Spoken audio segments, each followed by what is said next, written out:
Damn, Ryan, what you know about those lace covers, dude? Those are fire, huh? I know. I need to do that soon. If there's enough people on the live today, I'll just do it. I'll just do it through my live. I'm trying to figure out a way where I'm using one of my old phones. Can you do me a favor? Can you tell me if you can hear me okay if I'm just sitting here talking? Because the camera's behind me.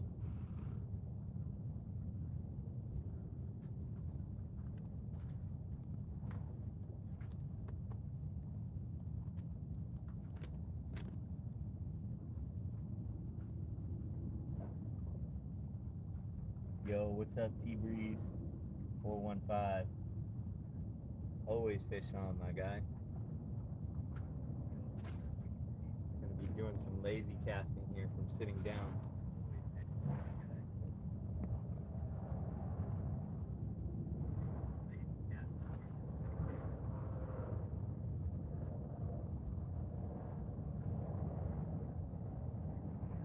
A fish show, not eel. Wet eel. Oh, you saw me. Well, when I was taking the holster off my pants. Hey, this thing's sick, dude. If you're talking about this when I was taking this off, it's a fishing pool holster. I'll show you in a second. Because I'm always using Swimbaits, and I'm always switching up my baits. Here, let me show you.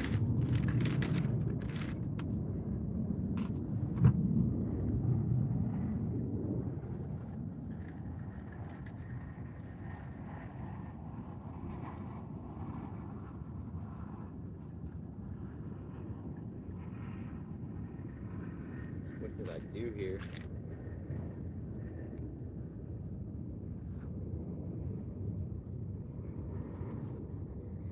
Yeah, this thing's dope, dude. So it sits on your belt right here. I put it on the back because it's a lot for the front. But I put it here. Put it right here in the back, and this thing, oh, it's upside down. This thing just pops right in, and then I can take this line here and just switch up my baits. You know, obviously I'd have two hands, but it holds really nice. I don't want to put it back down on because when I'm sitting here, it kind of gets in my way. But this thing holds just like this because I have a really good belt, like an EDC gun belt, so it's made to hold a lot of weight. But yeah, dude, right there, I can actually, like, I skated with this thing on, and it's just chilling.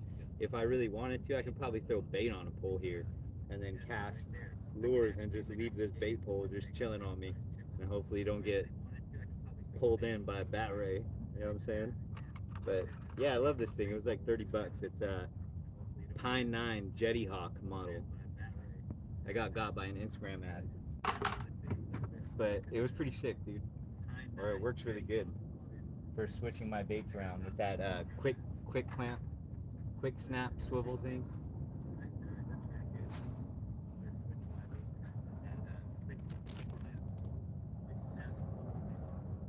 Oh, you got one of those, Ryan? Yeah, they're sick, dude.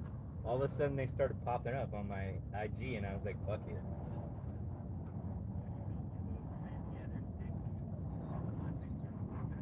Fishing Planet, what's going on, man? I'm just out here. I'm throwing swim baits for now, and then I'm gonna throw on some frozen anchovy and grill up some New York steak.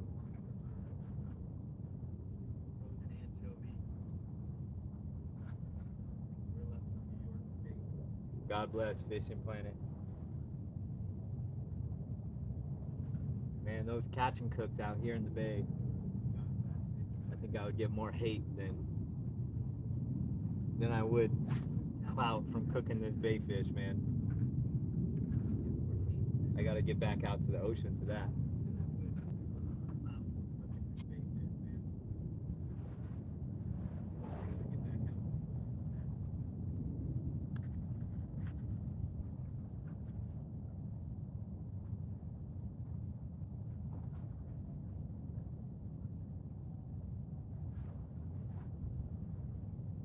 I bet San Quentin Beach is fire.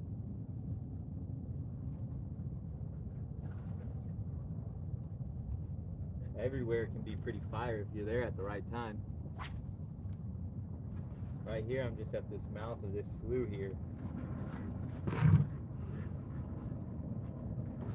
Trying to figure out a good spot where you guys can see if I link up to something and I can also talk to the camera. It's kind of hard.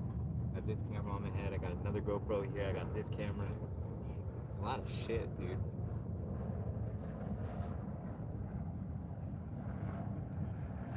Unless you're really about it, I would not advise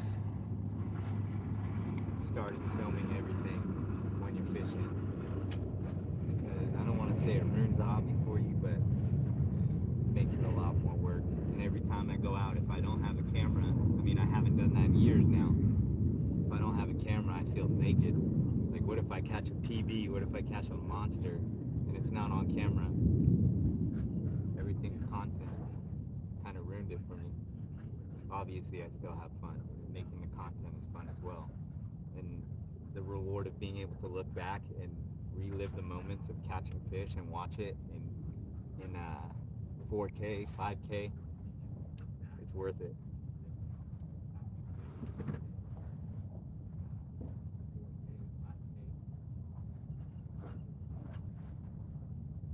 Today I'm out here in San Mateo County like always.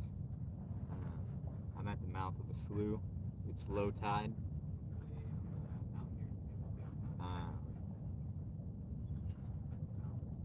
Water is about to dump into this slough here. There's a bunch of bait out here. I'm hoping all the bait comes in. I mean, I know the bait's gonna come in, it has to, but I'm hoping the fish follow it.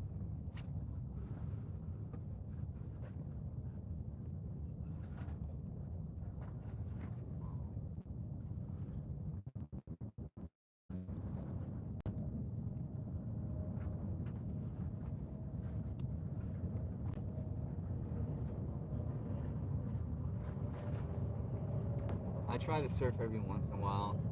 I was there a couple weeks ago. I was casting into a big boil. I didn't see any striper jumping, but all the birds were going crazy. And I was casting into it for like an hour, following them down the beach. I couldn't get anything. I never really have too much luck. I literally live like 5 minutes away from here, from all these spots that you see me at, so it's very accessible for me. I actually forgot my frozen bait at home, and I came here and I started unpacking today. And then I went home, and it only took me 10-15 minutes to leave this spot, get home, and come back with my bait.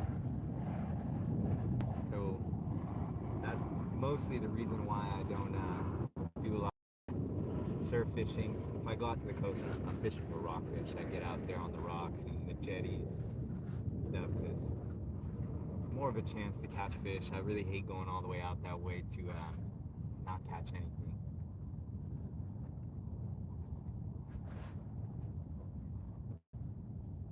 Gabriel, what's going on, brother? No big fish yet. I just got out here about 30 minutes ago. Salmon, halibut in Santa Cruz. I see that, man. I see people out in Santa Cruz. The beach. I want to. Oh, there's a little bait right here. Really small bait. I want to get out there and learn the spots. It's just so far. I know all the spots here. I know all the tides. I call it schematics. I feel like I know all the best times and tides for everything here. It's just very easy for me to come out. I can come out before work, after work.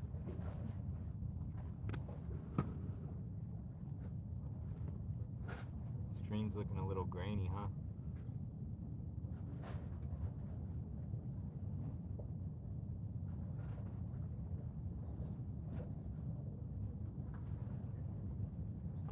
Right now I'm just I'm running this white swim bait that has a little underspinner on it with I think it's a 1/4 ounce jig head. This jig head has a little lip on it, which is kind of different.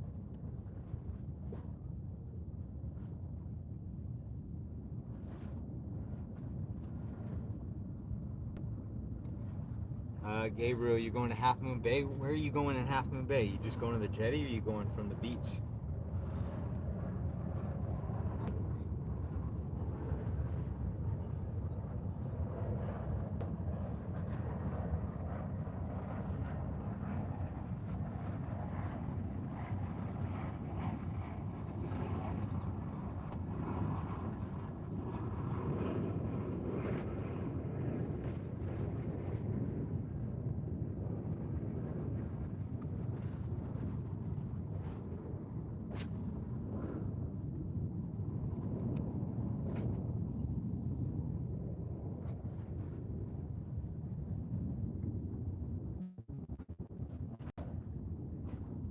Where are you going in Half Moon Bay, Gabriel?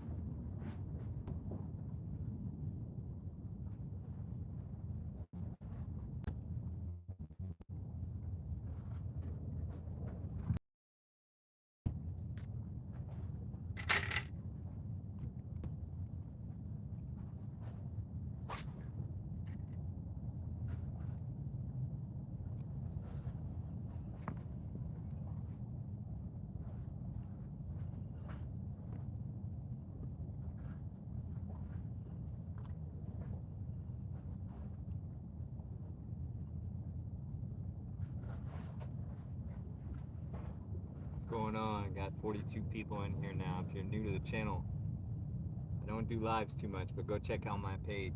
I post at least once a week. Good content. I posted a video yesterday, almost a 28-inch striped bass. A lot of halibut fishing, striped bass fishing, rock fishing from the coast. Mostly everything with lures.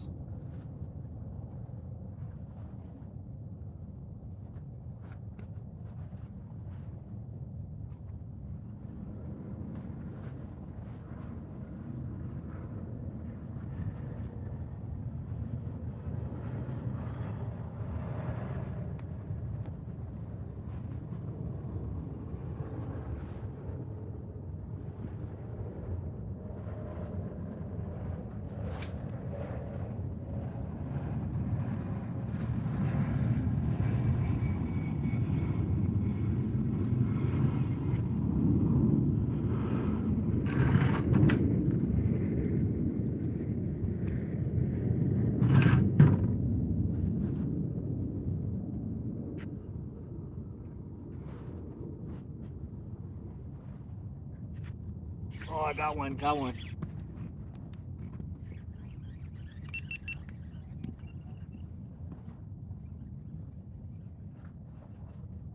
Little halibut. Let's get this guy up. It's a little guy.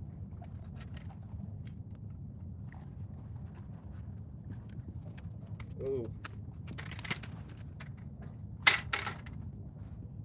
Nice. No skunk. Alright, let me make sure I don't lose my camera, all that stuff, or my phone, or my other phone, or this camera, or that camera. God, too much shit. But at least you guys get to see. It's not my favorite net to bring, but it's my longest net I got. Here you go. Ooh.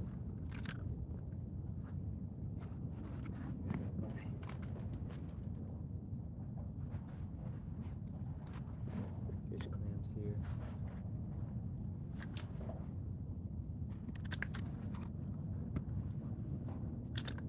Oh man.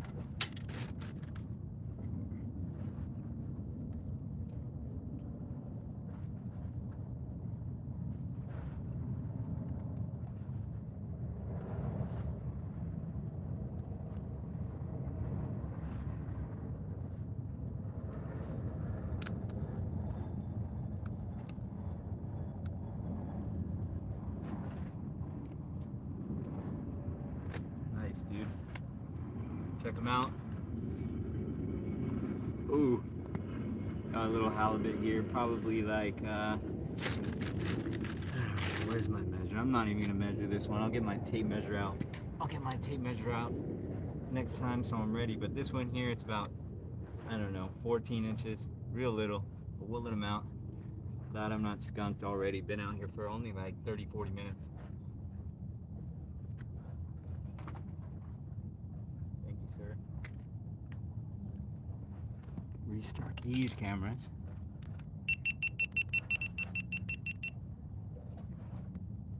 That was good. So that was off this here. Got it from High's Tackle. If you watch my last video, I showed it. But it's got this little underspinner. The jig head itself is a jig head. It's got eyes, and it's got this little lip on here. And this underspinner here. Something big just jumped there. What was that? Is that a bird? That was fat. Man, I got a cast over there. What the hell was that? But anyway, let's get back out there. I don't know, it just jumped there. That was like a flap.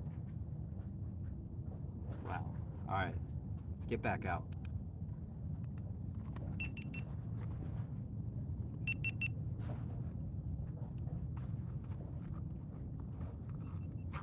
Yo, what's going on, guys? If you're just joining, just pulled up first fish of the day, little halibut. Something just jumped over here. I can still see the bubbles in the water. Sight fish this here. Cast that all the way to the other side.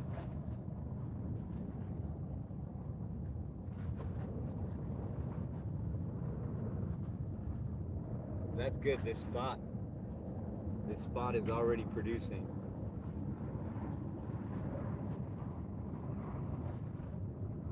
Halibut's good.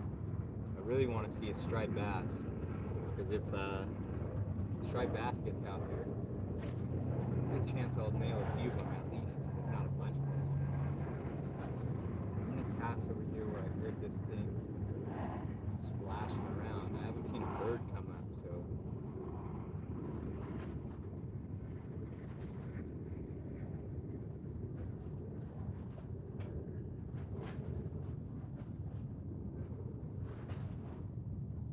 Yeah, this current is really dumping in now.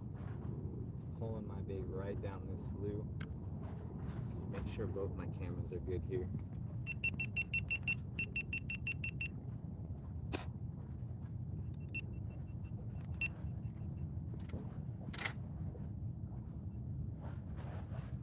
No, I haven't tried the anchovies yet. I'm saving that for last. I'm gonna throw lures for a few hours, and then I got a New York steak here with the butter, the oil, the rosemary, the garlic. I got a veggie skewer here. I got a gas grill, and then after a couple hours of throwing lures, I'm gonna throw that bait on and just grill that up and relax. Hopefully, like yesterday, like the video I posted yesterday, catch myself another big ass striper, you know what I'm saying? But obviously these lures are producing.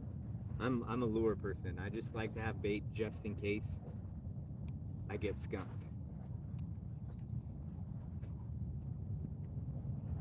Because when I come out here, I'm filming with my GoPros, and I'm really out here. I love fishing, but I need to get content, or else all it's like 50 gigabytes of what I'm filming here today will be all in vain. So I always bring some bait just in case something happens. I can at least throw some bait on and maybe catch a ray, halibut, striper, shark, something. So I can at least make a video out of it. Go home and spend the next few days just editing, you know?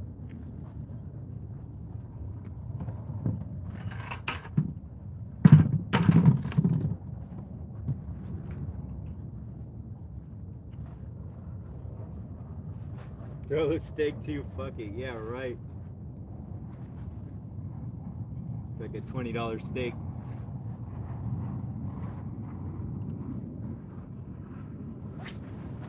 It's the only choice, but it's pretty fat. It's probably like a $15 worth of meat right now. Meat's expensive, dude.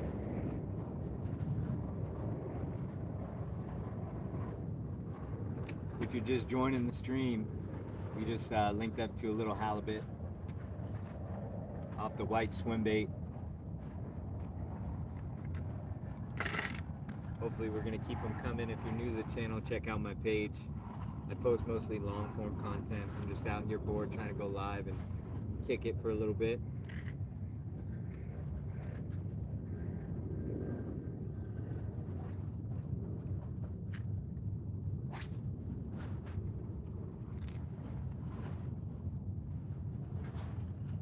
So that's one. Let's see how many we can get today.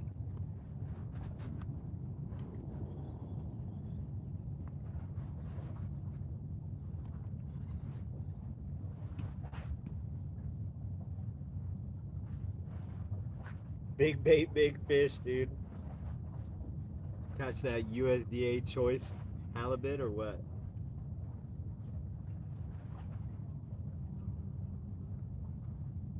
I don't even got the Procure on right now. I usually do.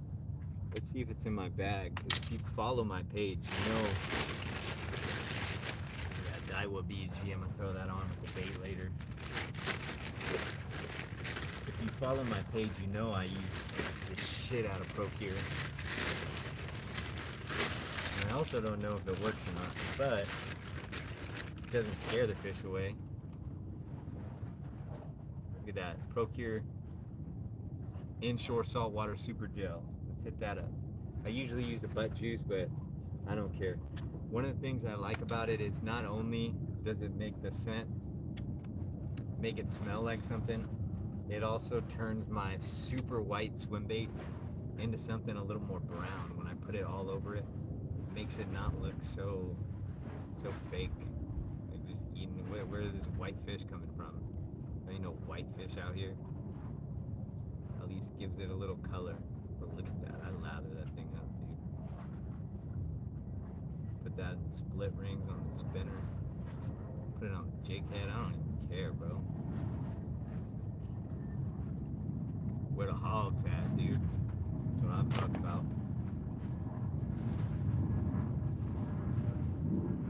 Yo, release to the grease, what's cracking, brother?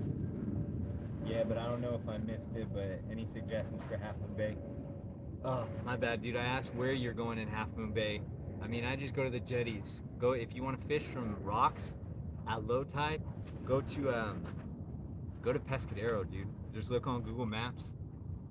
Bean Hollow, like all those places. Look on Google Maps and just see where all those rocks are. And like, dude, there's so many rock spots out there. You just got to make sure that look at the surf report before you go, and make sure it's not too choppy out there. But me personally, I go to the Maverick side jetty in Half Moon Bay.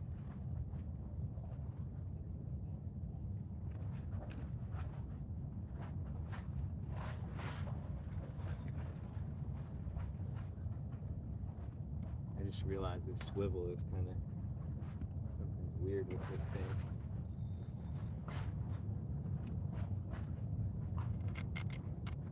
Where are you gonna go, Gabriel?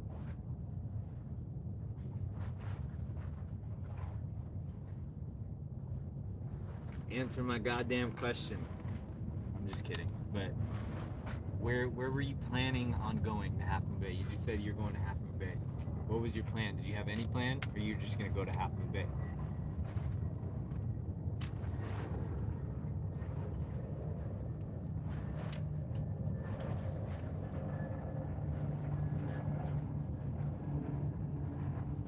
Early afternoon. Yeah, just go if you want something easy. There's two jetties out there at Princeton Harbor in Half Moon Bay. There's the Mavericks Beachside Jetty, which is the North Jetty. It's a longer walk. You can't stay there after dark in that parking lot because they close the gate. So keep that in mind.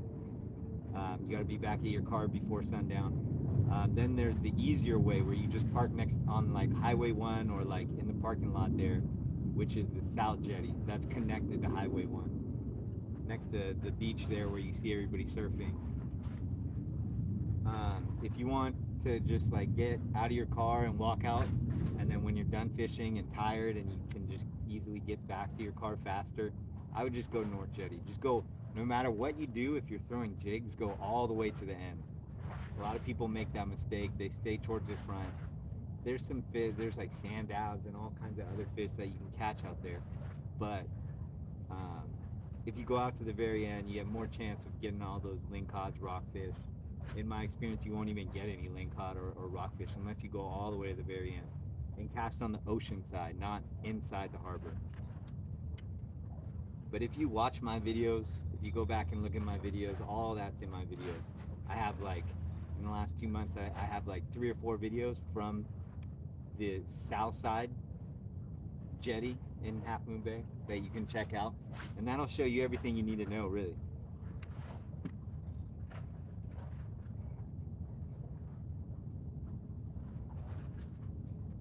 Tide situation, no matter what, I would just go early in the morning before it gets too hot. But if you want to talk about the tide situation, my favorite is low tide coming up. I like to get there right before low tide hits, maybe an hour before, fish through slack tide, and then stay there for like 5 hours while that tide is rising. And I fish the very end of the jetty and cast like out into the ocean kind of, or right where the jetty's pointing. But no matter what, go early. Get there as early as you can. Shit, if you want to be there when it's dark, get there at 4 a.m. But I don't know if they open those gates until sun comes up. So I would aim for 7 a.m. to get there and just strike it, dude. Get all the way to the end of the jetty no matter what side you're going to. That's the key. That's my rule of thumb. All the time. Get there as early as you can and go straight to the end. Don't stop and be like, I'm going to try here. Just go straight to the end. You can try everything else on your way back. The most important thing is get to the end.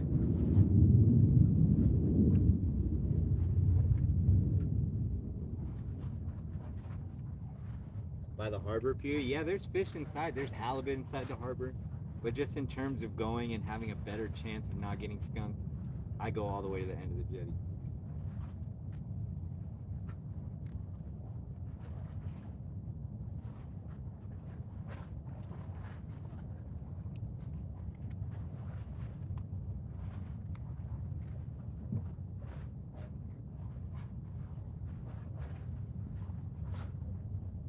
If you're new here, check out the page. Got tons of long form content. Posted a new video yesterday. Damn, there's tons of baits right here.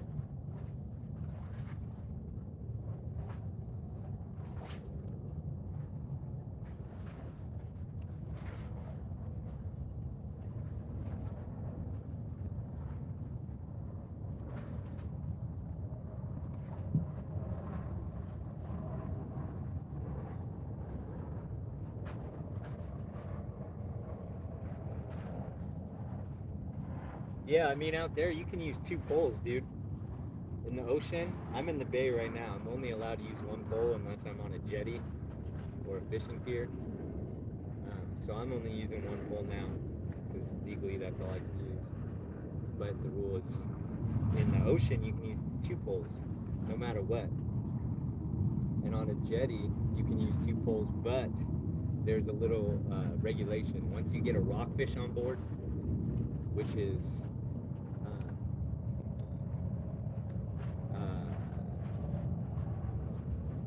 rockfish, cabezone, or greenling, RCG complex, that's what it's called.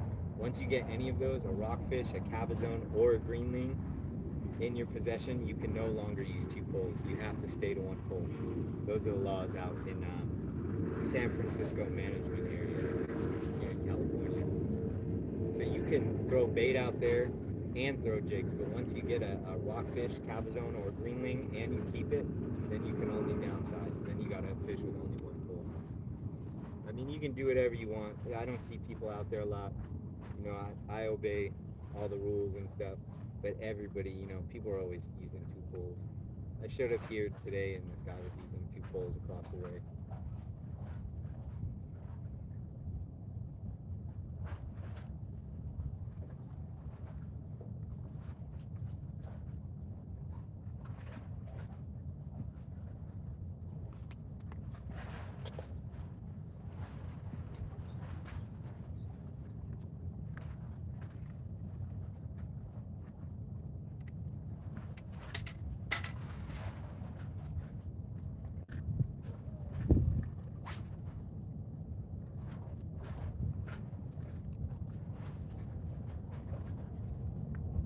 But I didn't eat today, so I'm gonna be really hungry when I start cooking up this steak, dude.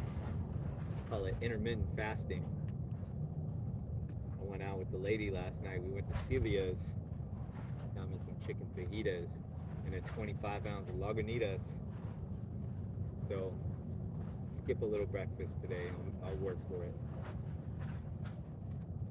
Then I'll get all that protein in me in an hour or so.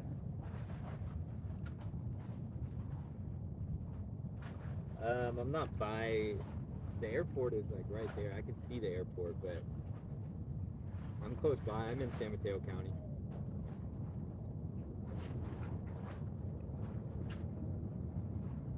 Let's get one across here.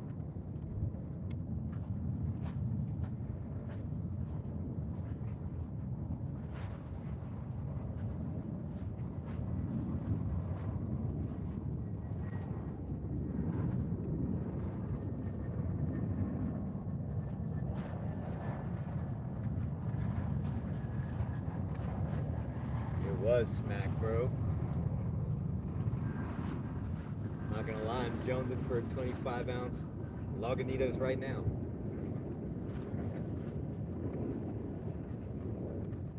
Even though it's what? It's almost 11. That actually went by pretty quick. I think I got out here at 9. Been 2 hours already. A little later than 9 because I forgot my bait at home. I had to go back home for it.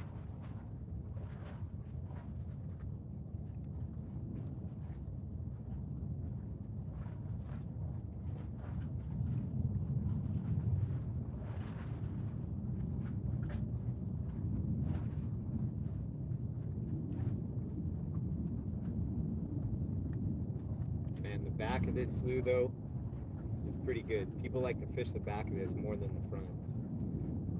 But the back is kind of somewhere where I don't really want to film. I'd be able to hide it, but if anybody shows up there, they'll probably not be too happy if they see me with cameras there.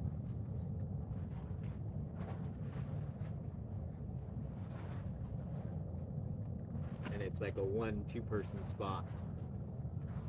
So if I am over there and someone rolls and they want to fish next to me, then I'm going to have all these cameras. I'm going to have to talk to myself like a weirdo in front of them. That's always fun.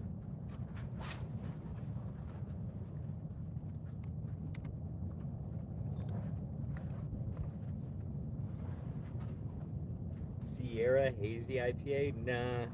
To be honest, I don't drink IPAs that much. I used to exclusively drink them only, but the older I got, they're just way too heavy now. I was honestly just trying to get a good bang for my buck. Not really saving money last night, but if I have too many drinks, you know, it's not good. So I just kind of tricked myself into having one big, strong beer rather than drinking multiple light beers. My favorite though, forever, is Sculpin IPA by Ballast Point out there in San Diego.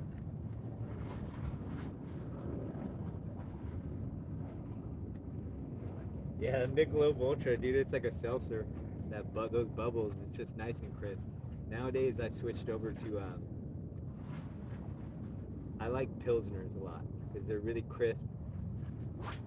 They're usually pretty carbonated, but when they're nice and cold, served in a cold glass, they're just like, it's like drinking an ice cold water in the desert.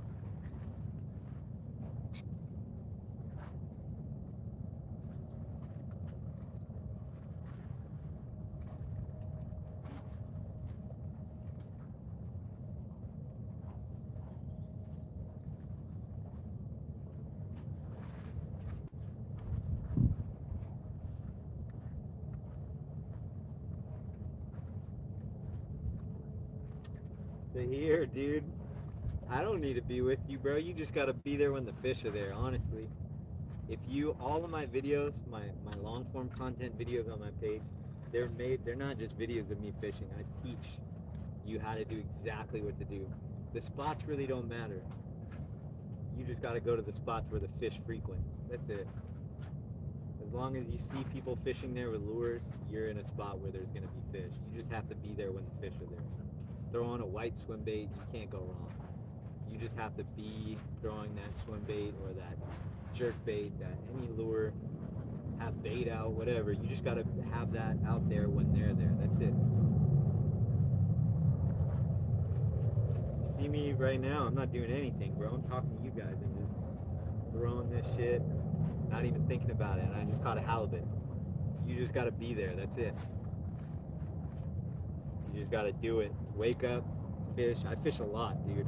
My videos, if you look at my page, it looks like I'm out there catching all kinds of fish, but dude, I'm out here all the time, bro. I get skunked more than any of you guys probably, just because I come out here so much. I get skunked the last 3 weeks out of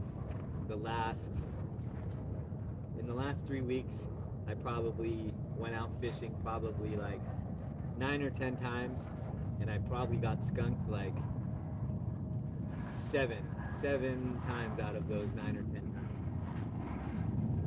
And that's like 5-hour days each time. That's not going out for like an hour. That's like throwing lures for like 5 hours straight and getting skunked.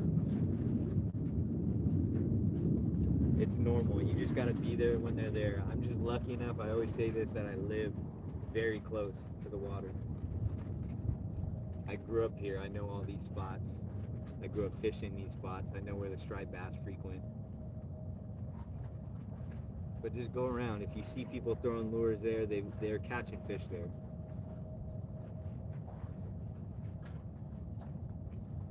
And if you're in doubt and you really don't know what you're doing, go out there at low tide and drive around and look for spots where you're at low tide and there's still water there. And those are the spots where you start at low tide, and then as that water's picking up, just stay there. Stay there all the time. That's what I do a lot. And I just wait for the fish to come. I don't move around a lot. I just wait for the fish to get there. And I'm getting bites here. I missed it. Damn it. I was getting bites right there.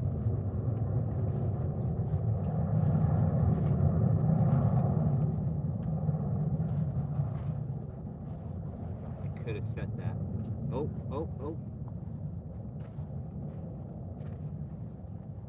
Unless that's touching bottom.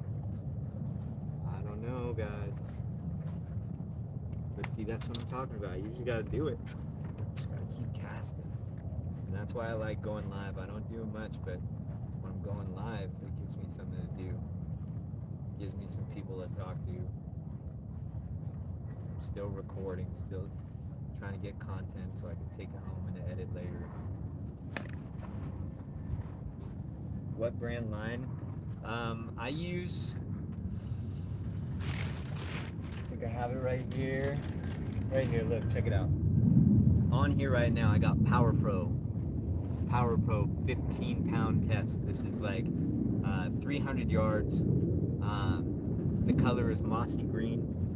I got it from, you can get it everywhere. But I use braid. Pretty much, I usually use a 20-pound braid, but this pole,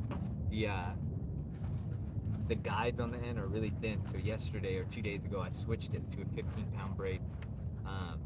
But no matter what, I use a 20-pound fluorocarbon leader.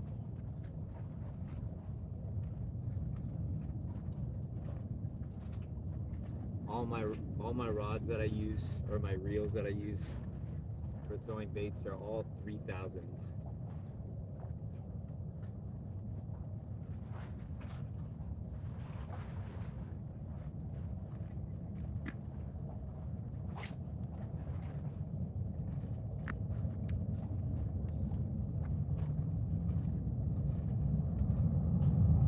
Six-pound braid, I bet you can, dude. Braid is really strong. I have a video online where I caught on 6-pound mono a 22-inch halibut. It was in between striped bass seasons. If you ever want to look up the video, it's the one of how to catch smelt using trout spinners like panther martins and rooster tails and stuff. I do that in between striped bass runs. I come out with my lake pole and I just throw a panther martin spinner on there, and I put a little nymph grub or any of those little grubs, those little plastic tiny ones. I attach that to the spinner and I cast it out with my lake rod, which only had like 5 or 6 pounds on it, and I catch smelt. Just for fun. It's like catching little bass or trout with a pole. That's what it feels like. Just something to plug around with while I'm waiting for striped bass to come back around like December, January, February. But anyway, a halibut hit that shit. And I don't know if I got a smelt bit it and then the halibut went for the smelt, or if he just liked it and bit it. But I was able to land it off that 5 or 6 pound mono. Luckily he didn't fight. He let me just drag him in. It was like pulling in a rug, and I just was very gentle with him, and he just let me pull him to the shore, and then I grabbed him with my pliers. But yeah, that's on video. That was pretty fun.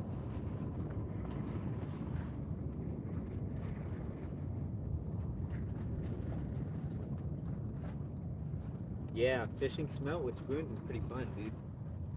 People don't know. They come out here with bobbers and shrimp, whatever. All these Chinese guys out here, they always do that. And they eat it, I guess. I don't know. I wouldn't eat those.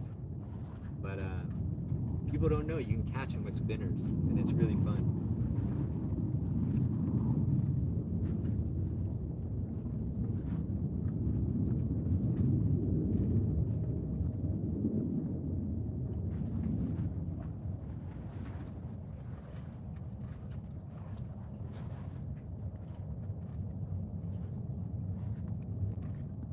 The only thing when you're catching these,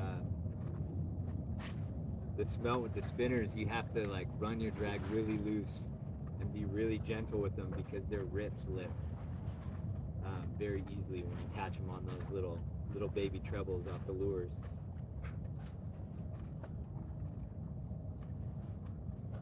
Surf perch, I used to catch them in this area in the bay.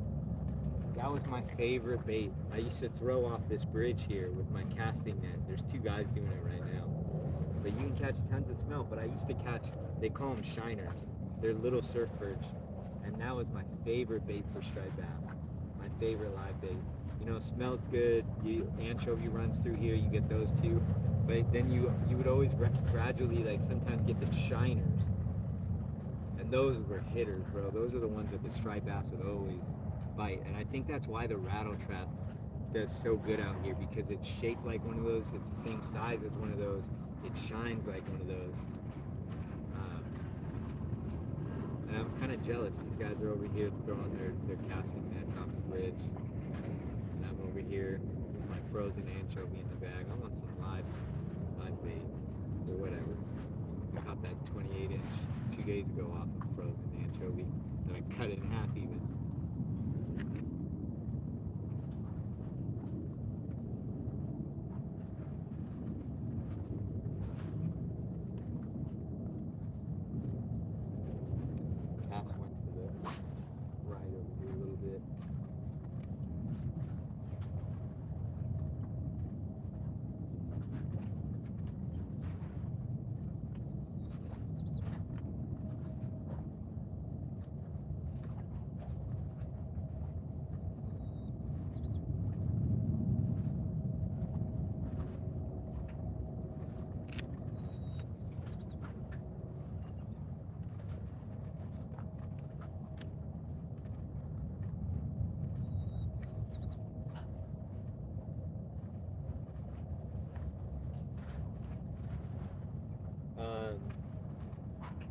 I like low tide.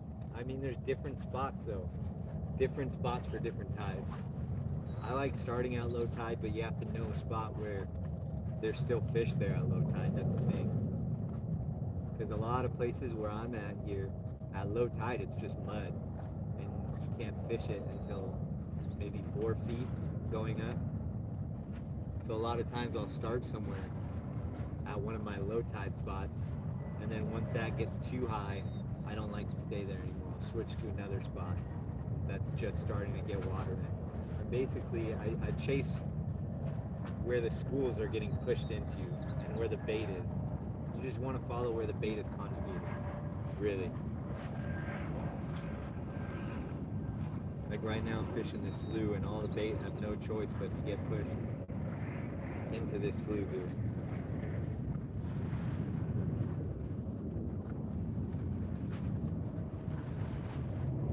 What's MLK area?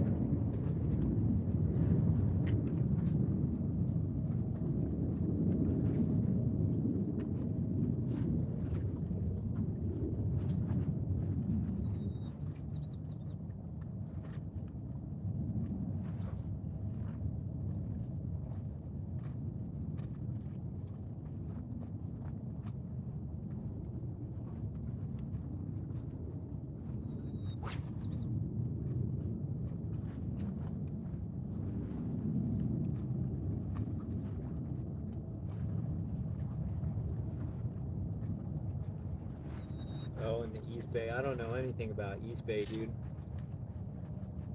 I just stick around here. I live so close.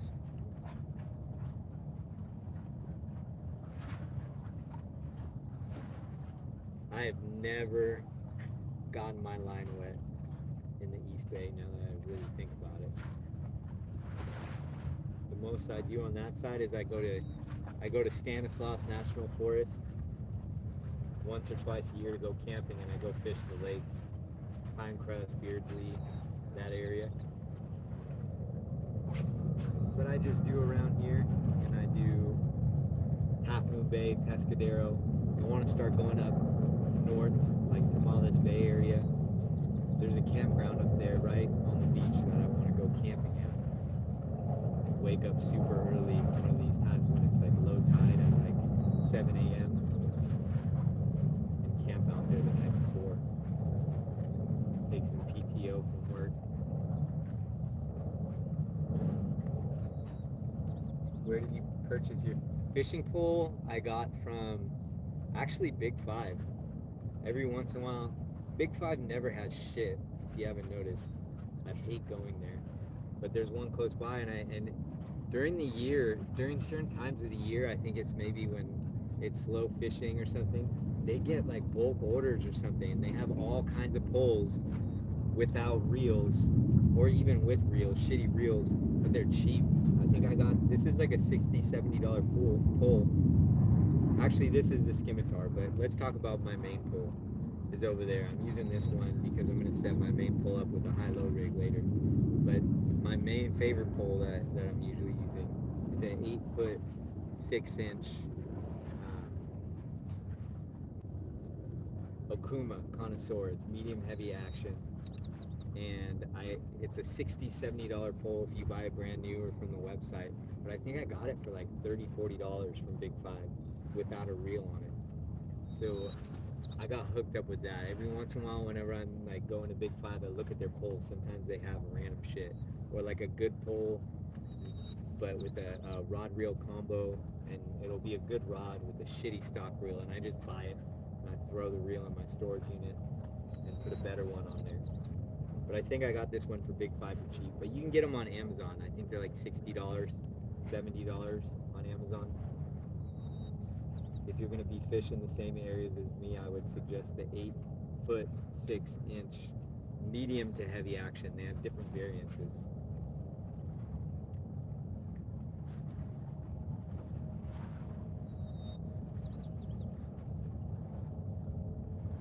For striped bass and surf perch, I never fish for surf perch.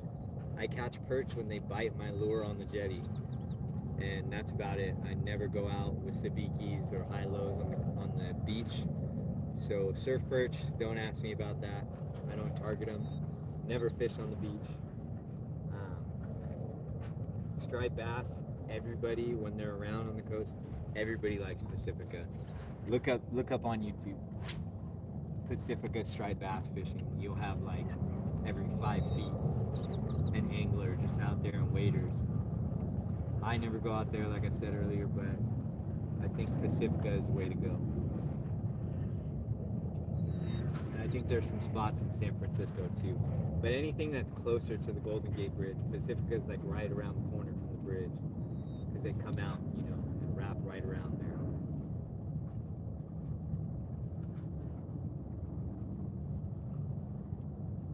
Any bites? Kelvin, what's going on? Yeah, I caught like a 12, 13-inch halibut like 20 minutes ago. I'm just throwing a white swim bait right now. A little bit later, I'm going to switch over to a high-low rig with frozen anchovy, and I'm going to grill up this New York strip I got. Got a big-ass water. I left it in the car. And all this talking that I'm doing now does not help my thirst. Luckily, I pounded a vitamin water right before I came out here.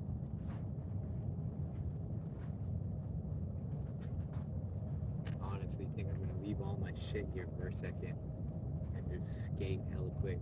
I have my skateboard. I'm gonna skate to my car before anybody can get here, steal my stuff, and get away from it, or get away with it.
Yeah, budget friendly. I mean, these are just boots. These are my old waders. If you see my other video, I actually got a tear in a pair of my waders, and I didn't want to just ruin the boots, so I cut the legs off the waders, and then Gorilla taped this all the way up just so I can get it higher. And it worked, but I used Tide Weed. They're like $40, $50 on Amazon, but as long as you don't cut them, they last me a long time. You just gotta watch out for barnacles and shit.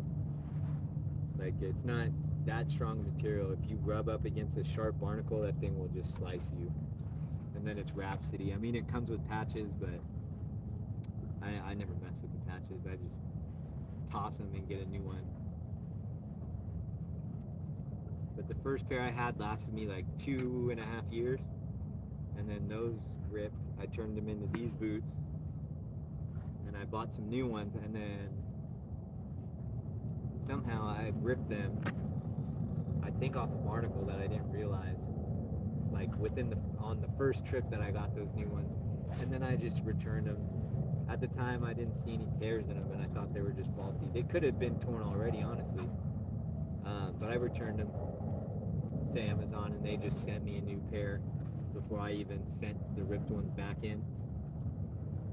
So that was really easy. And then the other ones, they're in my car now, but they're still running good. For $40, dude, you can't beat it, dude. Lasted me a few years, even longer if you don't rip them on anything. I don't care. Waders are expensive. I don't know if you ever shop waders.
How do I handle the family pressure of getting skunked?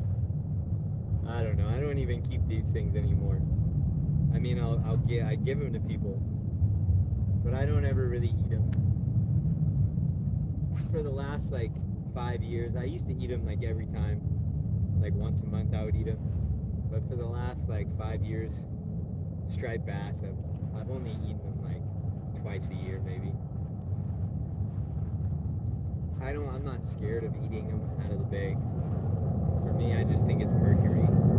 All fish have mercury. There's a lot of mercury in these ones because they're predatory fish eating all these other things in here.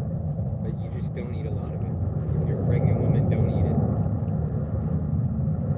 But as long as you eat it like once a month, they say the signs around here say eat it only once a week, so it's not telling you. And it's got saying don't eat this, don't eat that, and then striped bass is okay to eat once a week. And pregnant women and women over something don't eat it.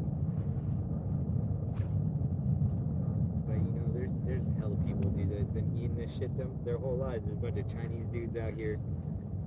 They're like 100 years old and they've been eating fucking everything.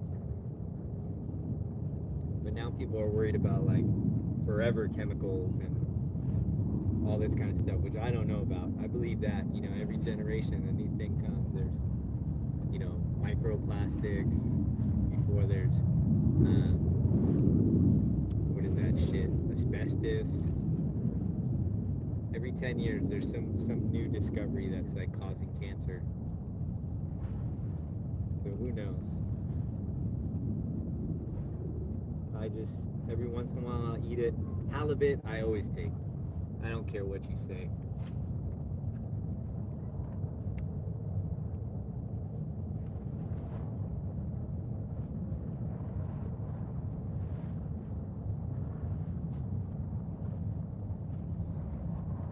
Yeah, it's pretty chill, dude. I caught a halibut already. I'm really trying to get on a school of striped bass here. I'm fishing the mouth of a slough, tide coming up. About to throw some steaks on in a second, man. I'm getting hungry.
Change my GoPro batteries.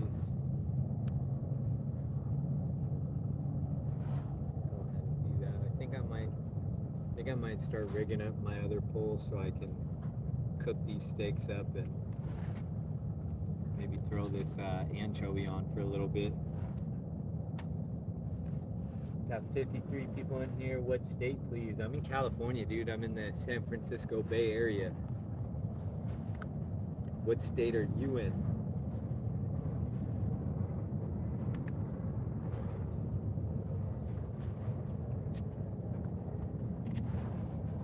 I'm about to be in a state of decay here in a second if I don't eat some food. Shit.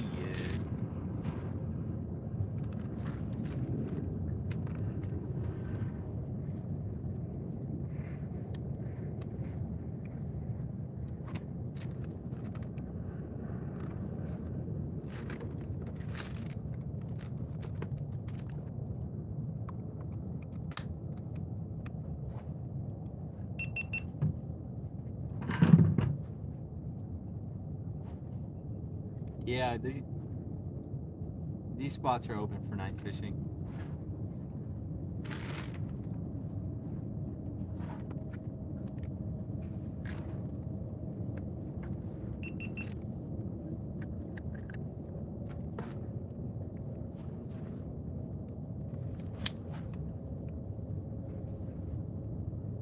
That's the one thing I used to love. I used to love coming out here and doing night fishing, but now that I'm filming it, I just can't film anything at night. But night fishing is good, dude. Night fishing is better than during the day. 100%. If you get out there when the bass are out there.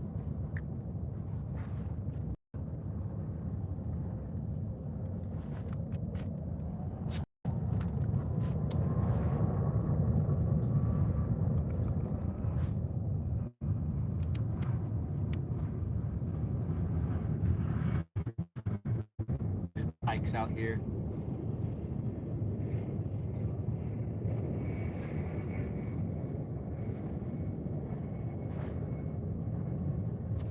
Yeah, fuck it, go fishing, bro. What up? What up, William? I already caught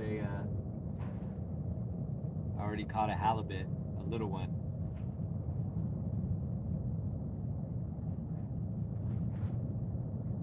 I was supposed to be at work yesterday, but I used some PTO. Fuck. I had to edit and drop that new video yesterday.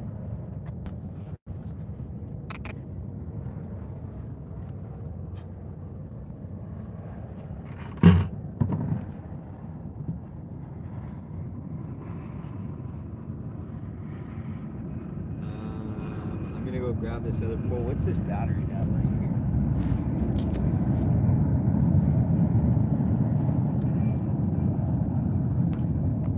See if does this fit on here?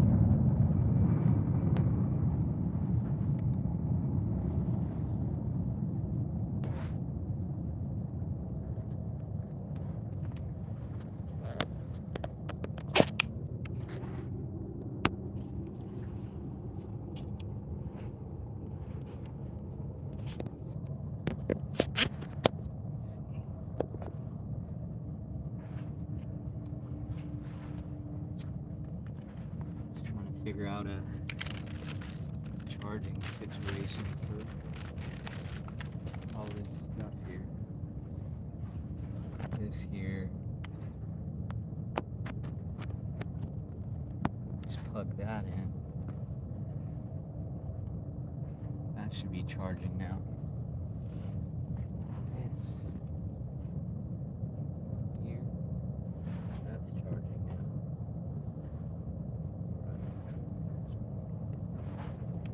And then my other shit's up here. BRB, I'm about to climb up out of here. I'm gonna take these boots off for a second. Watch me dip up here like a raccoon real quick.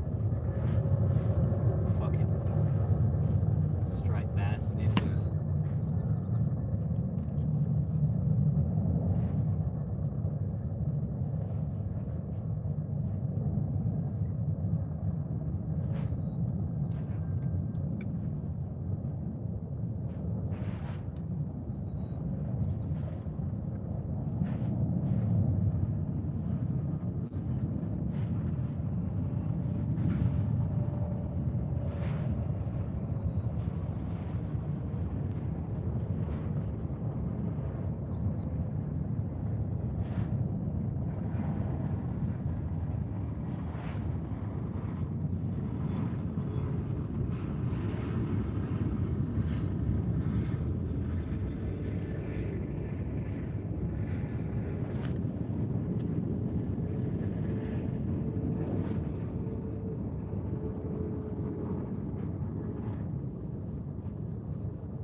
Never make it up towards the Sac River. I want to go up there early before all the bass get out to the bay.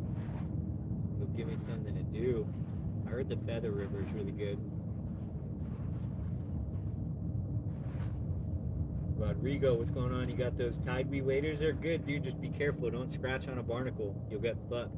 And hopefully if you do it within 30 days or whatever the period is that you can return them, and just return them, say that they came faulty, rinse them off a little bit if you need to.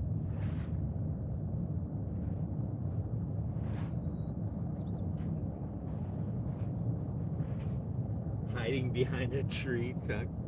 What the fuck? What are you doing for work that you're hiding behind a tree?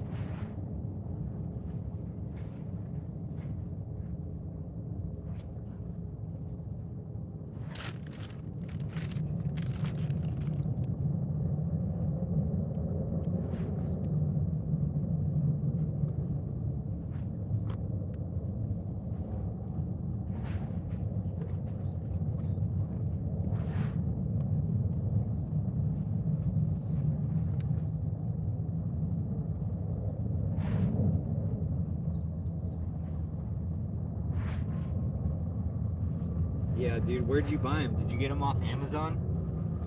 Are they the Tidewee ones?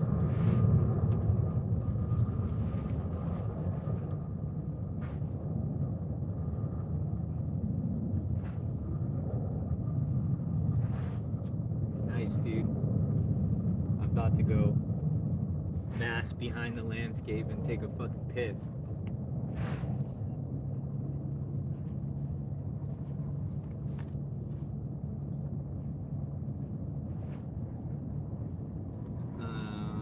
What am I doing? Oh yeah, let's set this thing up.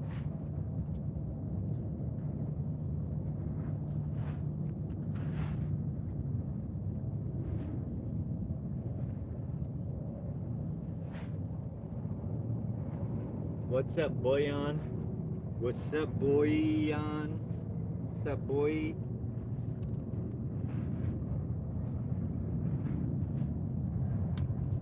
This is the rig here that I caught that fucking 28-inch almost on the other day.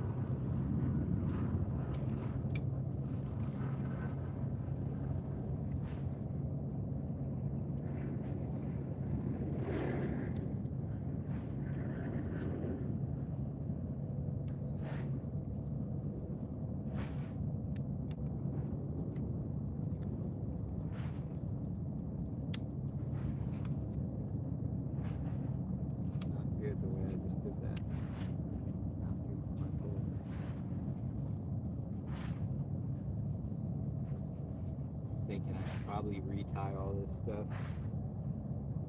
Maybe not. Seems pretty good.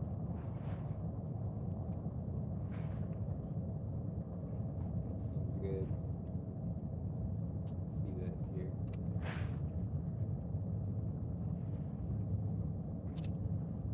Seems good. I don't feel any issues with it. I don't need boots here, and honestly, I'm wishing I didn't bring them. I was thinking maybe I might need it in case I need to land a fish, but low tide today was already 3 feet, so I didn't need them. And now I'm out here getting hella hot, dude. You're making me think about it. So now I'm taking these boots off, dude.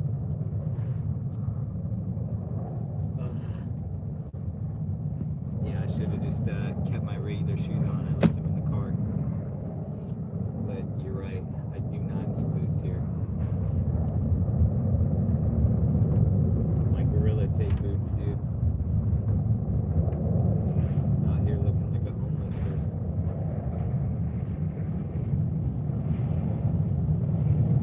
I'm just gonna rig this up, throw it out. I'm gonna double check the tip of my, the end of my, you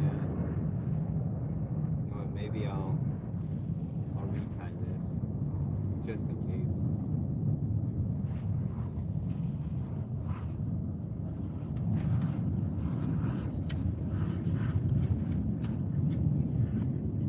This off here. Not that. Definitely not that. Let's tighten this off.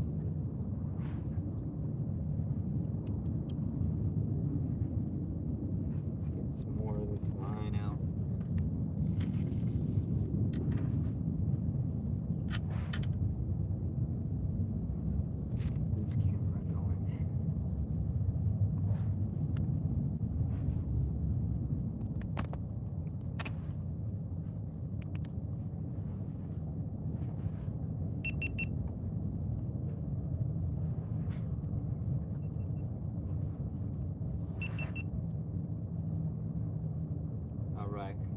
So excuse me, I'm gonna do some dialogue here for my actual content. All right, so I think I'm gonna rig up this pole. I was able to catch that one halibut, only like 12, 13 inches or something. I didn't even measure it. But I'm gonna rig up this other pole with the high-low rig. I'm gonna throw some frozen anchovy out and chill. I'm gonna set up the grill. I got this steak is all thawed out. I'm gonna get that ready. Getting pretty hungry here. I skipped breakfast today, so I'm gonna grill up that fat New York strip. But first, let's rig this thing up.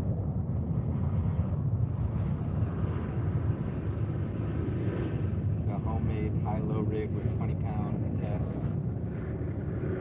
Should have used 30 or whatever. Should be fine as long as I don't manhandle things too hard when it goes down.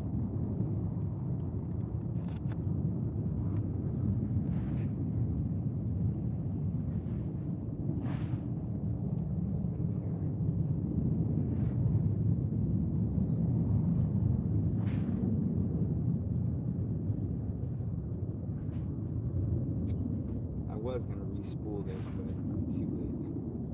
Got brand new 20-pound braid, but I think we'll be fine. I'll risk it for the biscuit in the New York strip.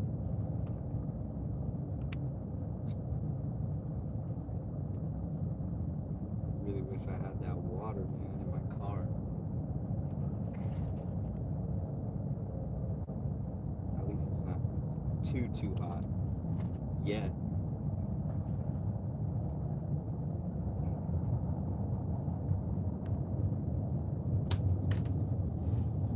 Where's this bell at? I've got a bell. It's in my pocket.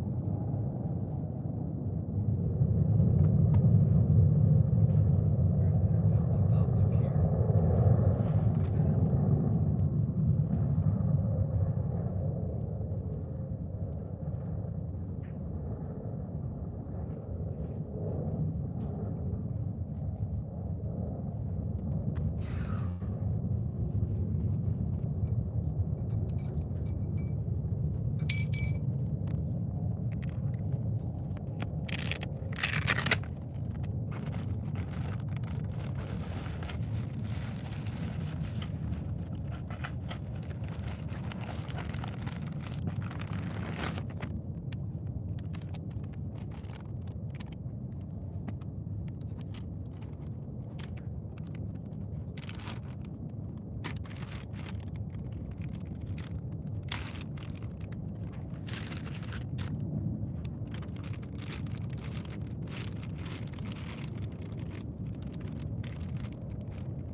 Start here, I'm just gonna cut this right in half.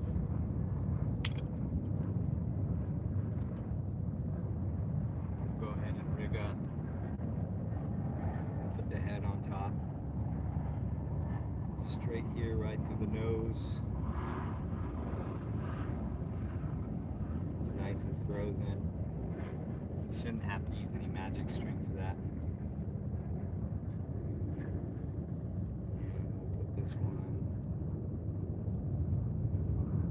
I try to aim for the spine, the bones right in the middle of it, just to help it get a good hook job.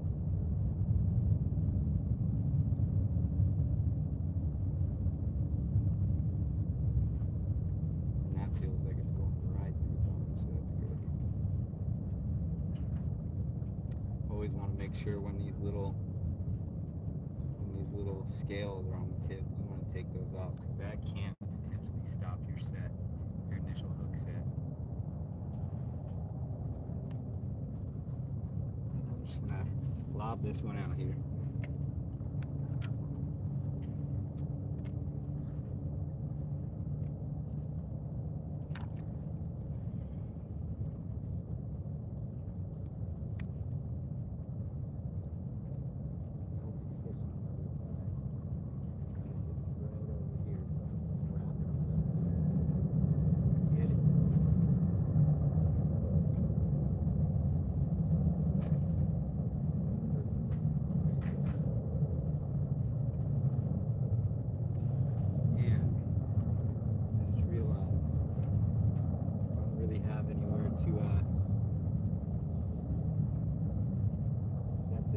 safely. What am I gonna do here?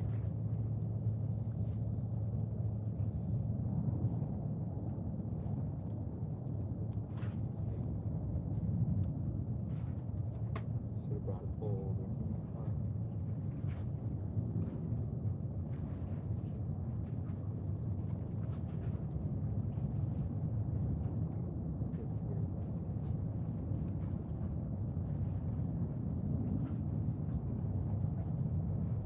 That should hold pretty good, hopefully. If not, that pole's going in the water. Say bye-bye to my Okuma connoisseur.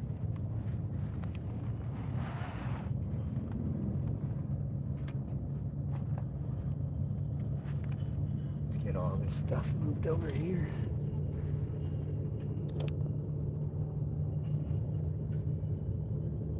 I mean, this looks pretty good. Give it a good yank. Should be fine.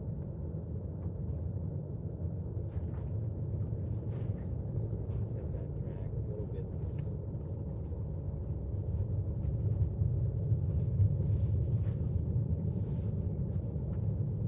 This thing is just like chilling in a piece of rebar right now, dude. Peep game. Let me see if show you guys. The stream might get a little sketchy now if I'm moving around, but look, this thing is just chilling inside this rebar here. Kind of worried about that, but it should be fine.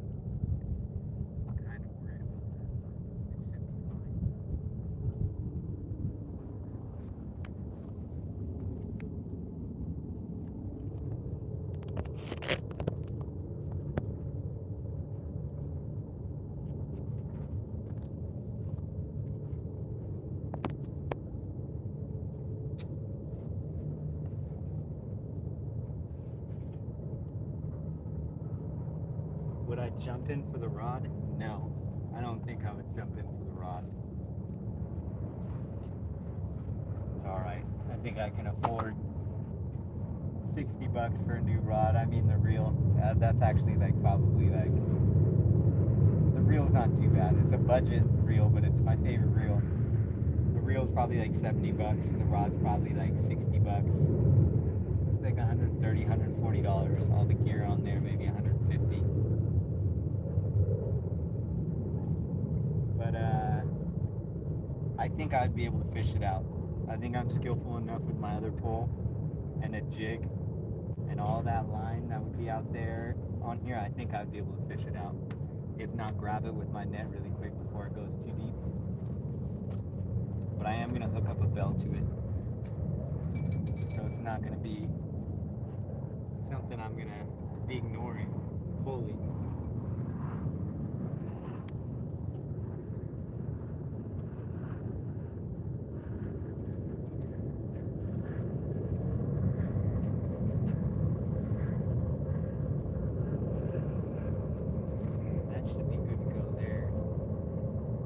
Jump in for the rod? How about that?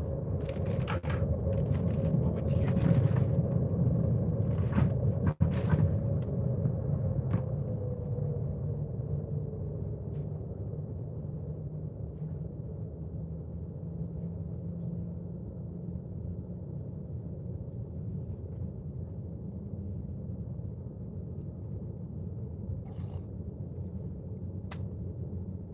All right, I'm gonna get this grill out here.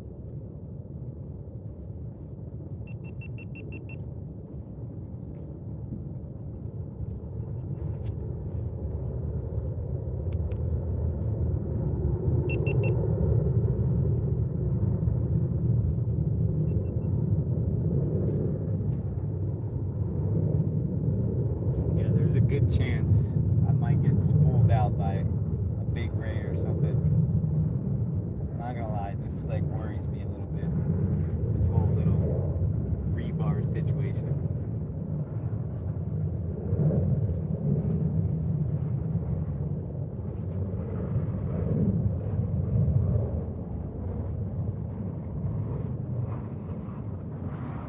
Should be alright. Yeah, that's audible.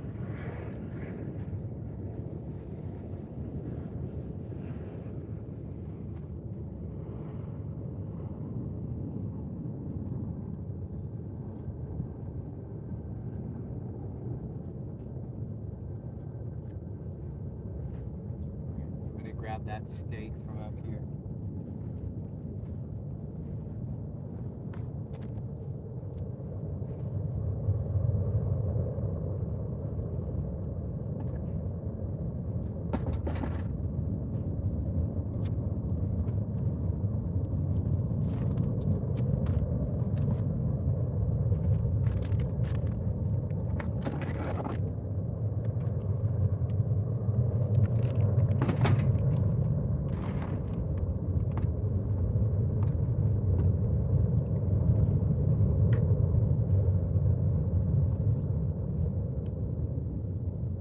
Before I start all this, I think I need to use the bathroom.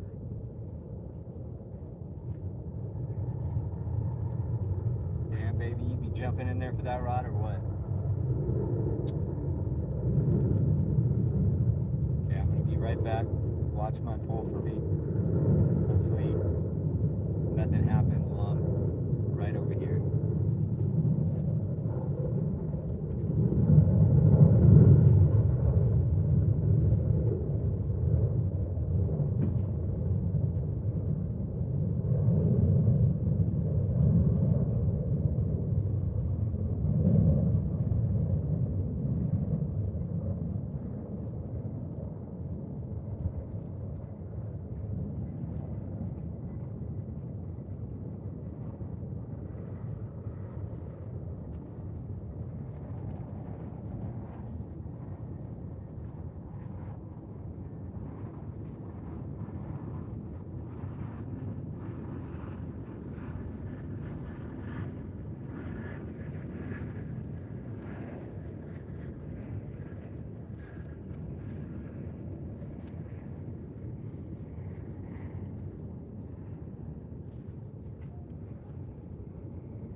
Alright, I'm back. Yo, Roar, what's going on? Just about to cook up this fat New York strip. Got some anchovy on my line.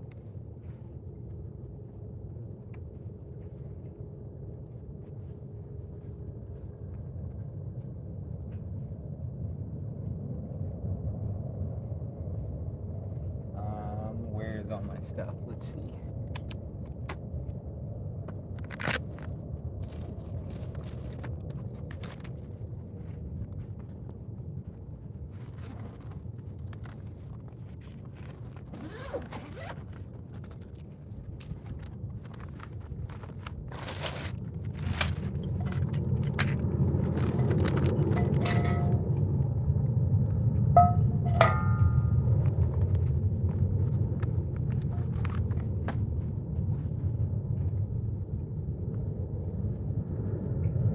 Got that big cast iron today. All right, so let's get this going.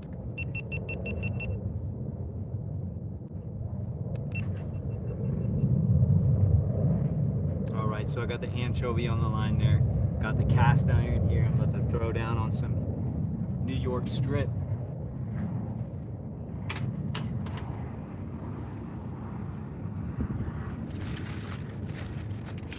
Hopefully not fall backwards into the water here.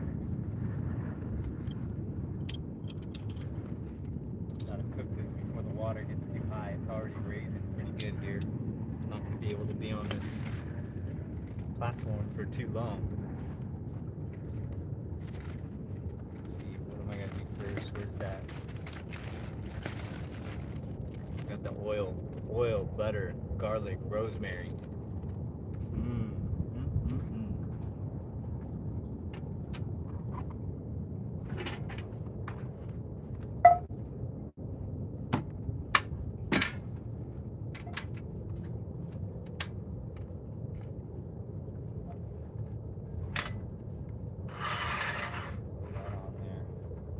Got the old Coleman.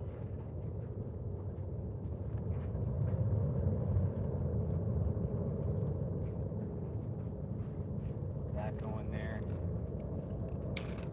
Just want to dump all this on here. Squeeze out all that oil.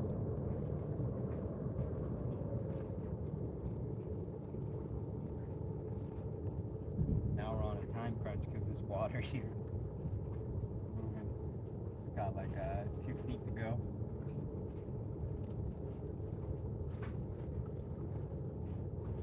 Alright, oil's in there.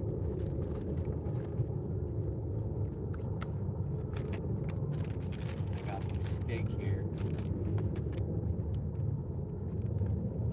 Didn't do anything too crazy. I just threw some lean pans here, but I got a bunch of seasoning.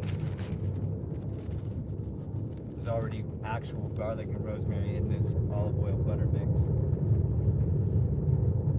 So in here I just got salt, pepper, Italian herbs, and what else do I have in here? One more thing, onion powder, and a little bit of chili powder.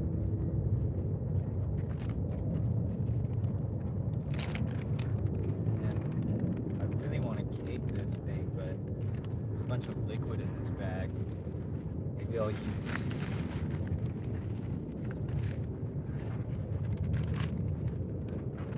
one of these plates here.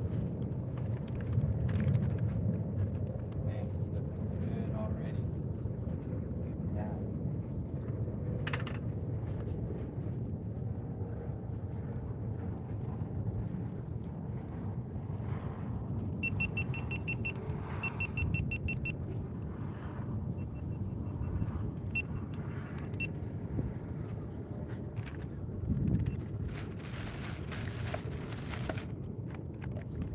Out.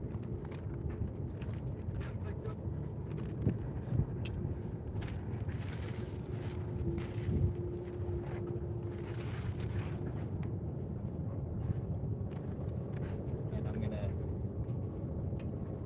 get this on the napkin here and take off all those extra juices.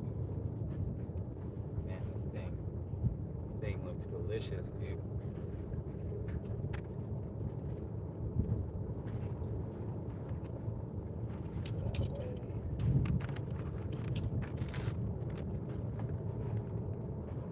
Anyone got any broken rods? I repair rods. I got a lot of broken rods.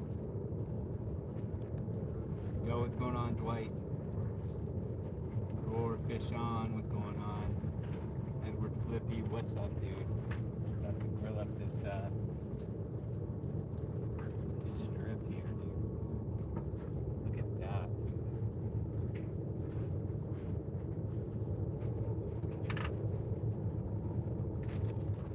Seasoning on here.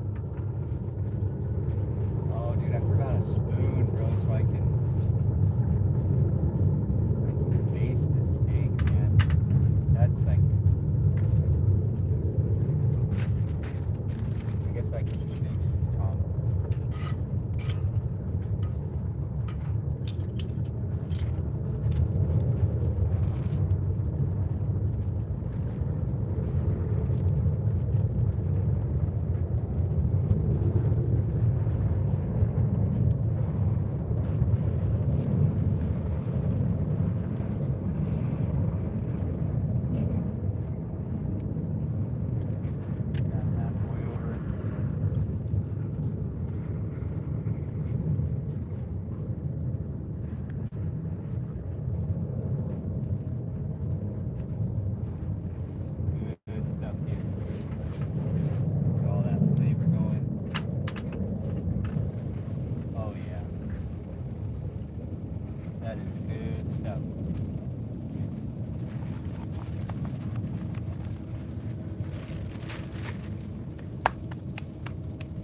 Yeah, Edward, I caught a halibut already.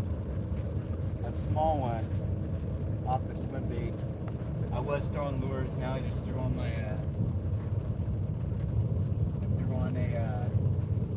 some anchovy on a high-low rig. Just to, so I can cook this steak up.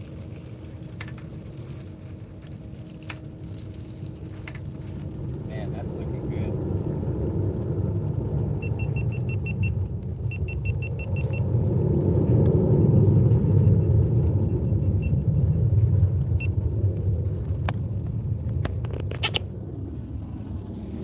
Check it out, peep this. Ooh.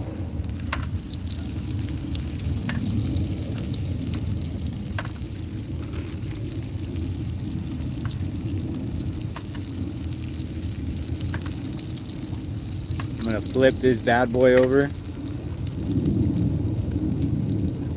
And then I'm gonna baste all this butter on top of it. It's gonna be real good.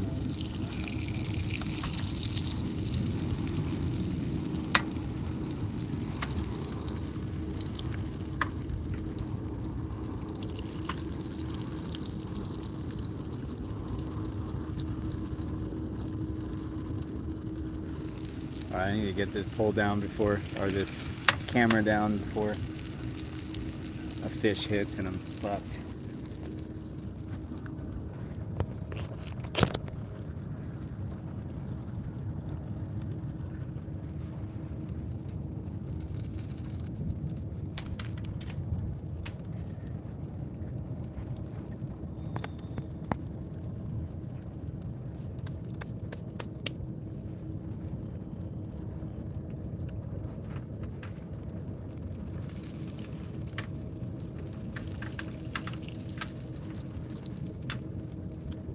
Water is pretty close. I gotta finish this steak up. I should probably start moving these bags and stuff on top.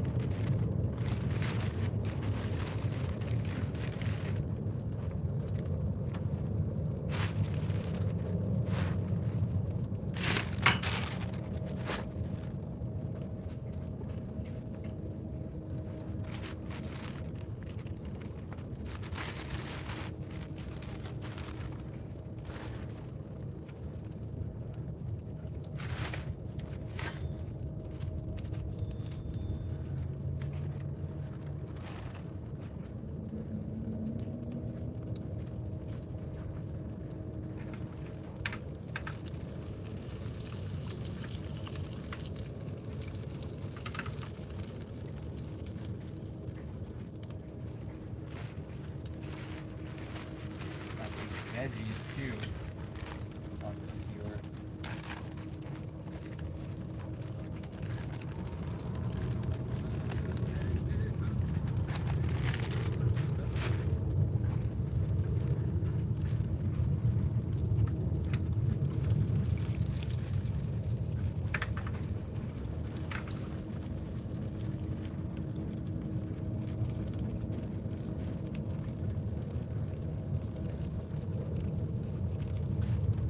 Shrimp boy, dude. What you know about shrimp boy?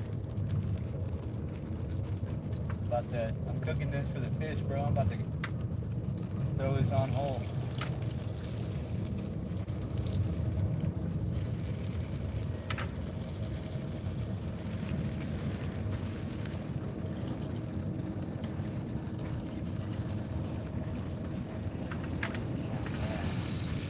That looks good.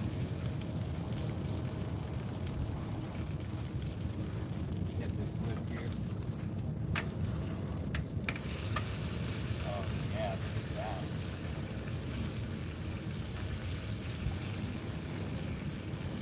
That's good stuff right there.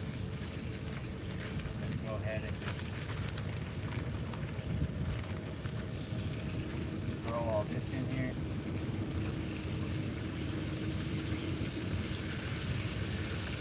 Man, I should have.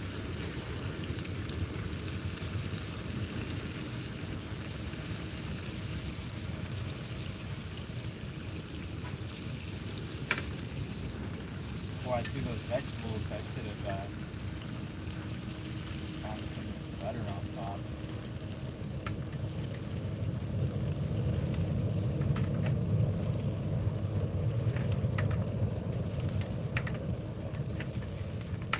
Butter and garlic right there.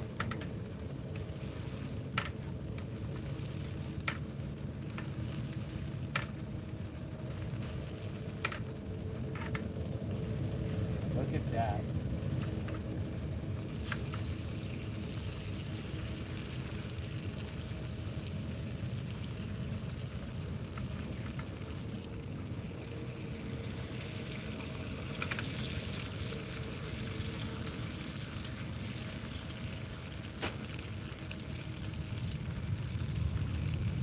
And that's going to be good stuff right there.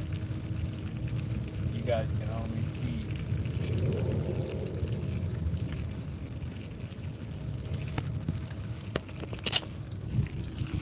Check this out. Oh boy.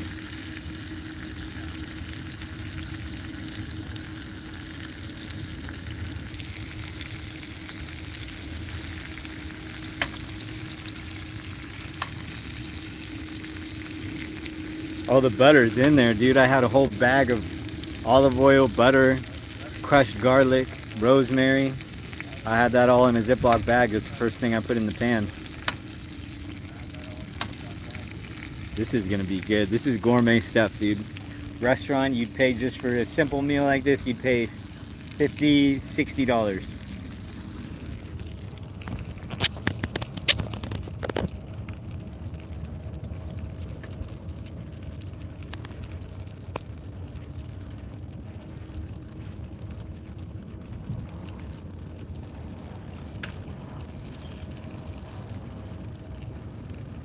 Yeah, minimum, dude. I've worked in restaurants for a little backstory for a long time, like 15 years. Mostly waiting tables, but I also cooked at some fine dining restaurants. I cooked at Outback Steakhouse for a long time. Restaurant food is simple. All they do is put a lot of butter, a lot of seasoning, and you eat it up and it stays delicious. That's pretty much it.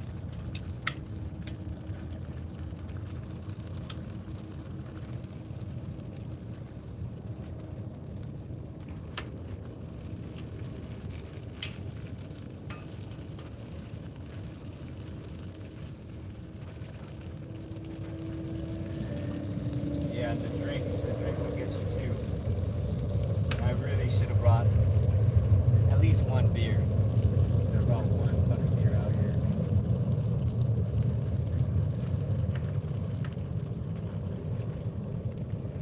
Get that butter back there.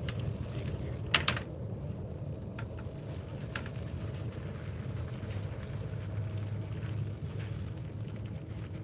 It's almost about time. I'm gonna sear those edges. Then I'm gonna let it rest. You gotta let it rest. I think a lot of people don't know about steaks. They cook a steak and they just cut it. If you let it rest for 10 minutes and then cut it, it's literally 50% better. A steak is never gonna be as good right off the pan as if you let it sit for a couple minutes. You gotta let that blood get back into the areas of the cut. Especially if you're cooking a big piece of steak and then you cut it right open, boom, all those juices that you just worked so hard to save in there, gone.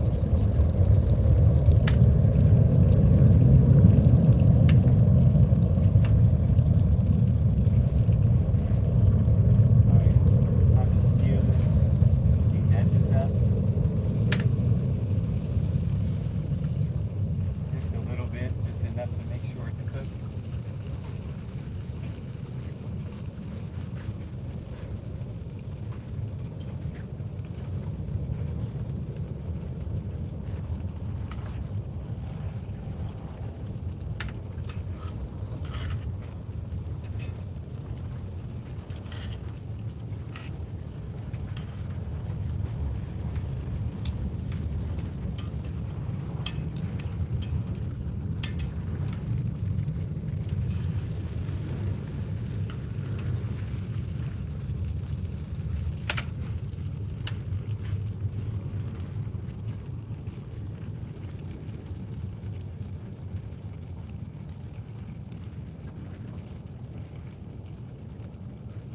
This is just about done.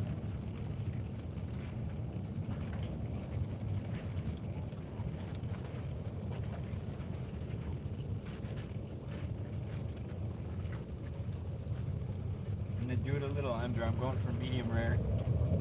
So I'm gonna, once I'm done searing these edges, I'm just gonna turn the flame off. I'm gonna leave it on the hot pan. It's gonna cook a little bit more, but by the time it cools down, it should be a perfect medium rare.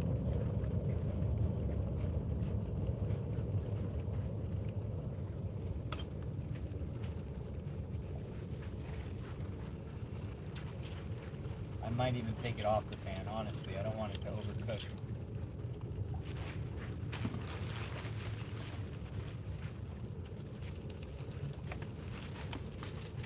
So I'm going to go ahead, put this here, get these tongs.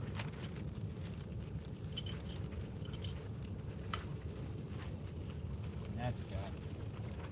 That's going to be so good.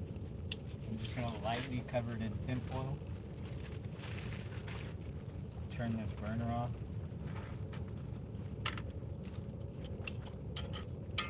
Turn these veggies on the least cooked side. Put everything else, pile everything else on top of it so it doesn't overcook too much.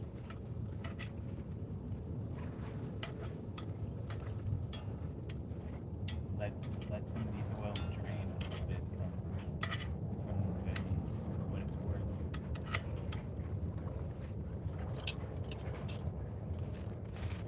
Alright. That right here is going to be delicious. I'm going to take this, cover these veggies. Lightly cover the steak. You don't want it to keep cooking too much.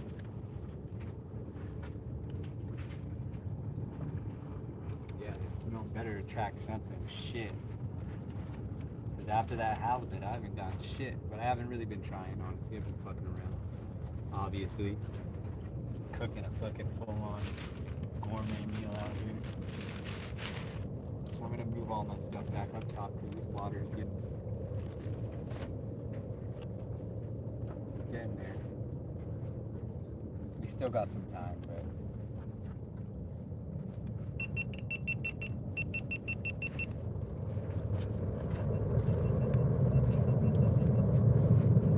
it's pretty hot too.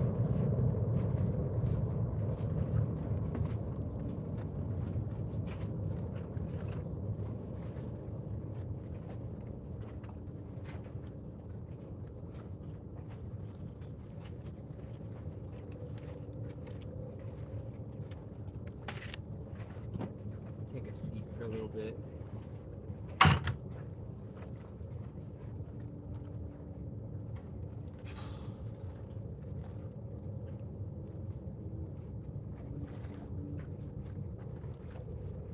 Oh, that was a fish right in front of me. Fuck. I think I'm gonna reel up this, God, man, fish right there. Surface right in front. I'm even gonna have to reel up this anchovy. Oh. I want to throw this lure. Legally, I can't be using 2 poles.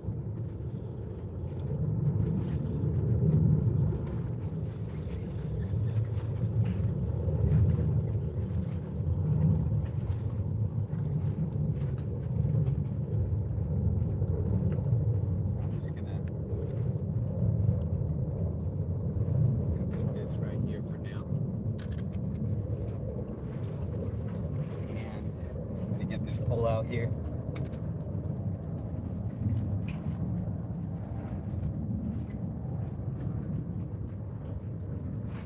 I'm going to cast out right here.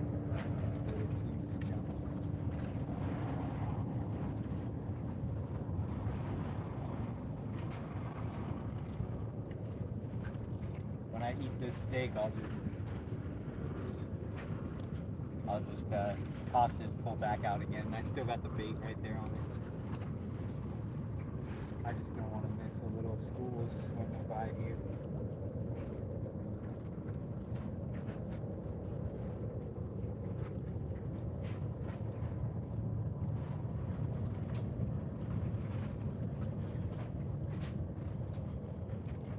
insane. What's going on, dude? I don't fish with many people, dude. I got too much shit going on. Like, I got 3 cameras going right now live. It's hard to even fish with anyone, dude. This fish just jumped right here in front of me. I'm right about to eat this steak. Just cooked that bomb-ass steak. About to plate it out in a second. I'm just letting the meat rest so I can keep all those juices up in there. Socks off because I got boots, bro. It's so hot, dude. I have to take off my boots, dude. In my defense, I got double pair of socks. I got shitty socks on top of good socks. When I'm done here, I'm gonna just take these shitty socks off, throw my shoes back on. It's way too hot. I had these boots right here, dude. Check them out.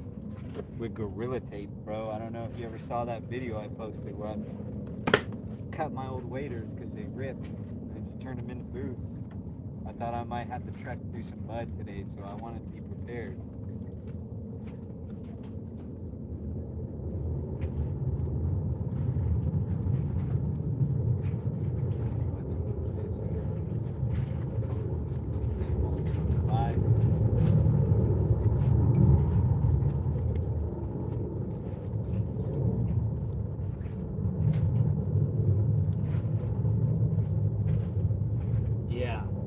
Socks were fucking soaked in that video, dude. It'd be really nice to just get slammed right now. I'm trying to get slammed. I caught one fish. I usually have a two fish minimum when I'm making my videos, my long form content. If I don't catch more than one fish, I usually just make it a 2-part video and come back out a different day. Save the footage for that.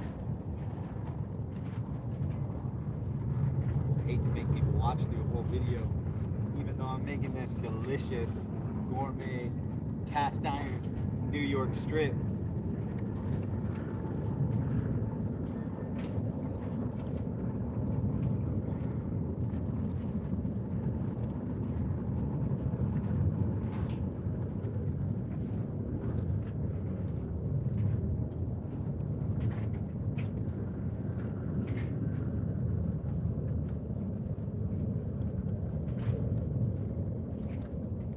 One more cast and then I'm gonna throw this bait pole back out and eat this steak before it's not hot. You guys can see the product. Omar, what's going on, Omar? Right now I'm just using a white swim bait. I'm about to toss out this frozen anchovy and eat this steak that I just grilled up. One more cast.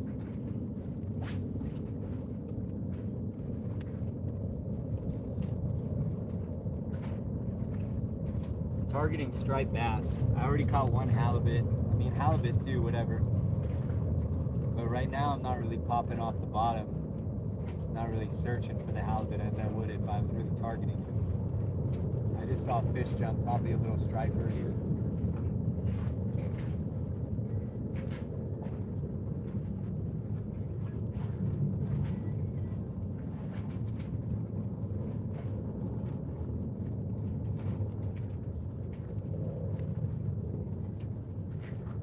Got a guy coming up real close to me, which I fucking hate. I don't think he has an idea that I have a whole studio going on over here. He just missed the Top Chef segment.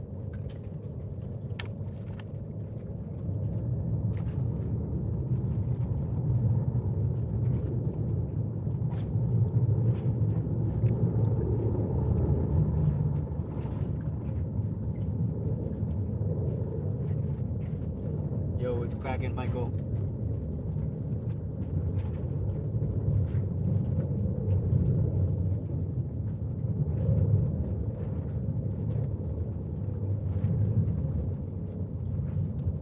Alright, it's time to eat that steak.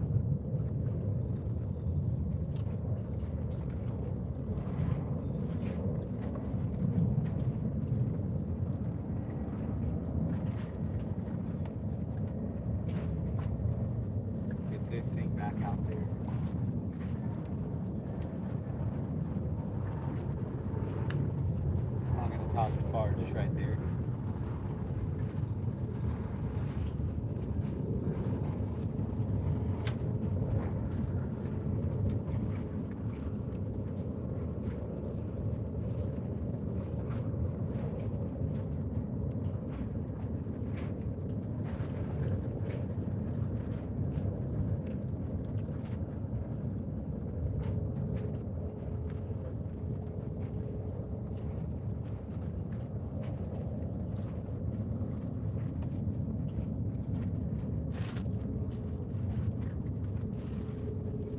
Let's peep game on this steak here.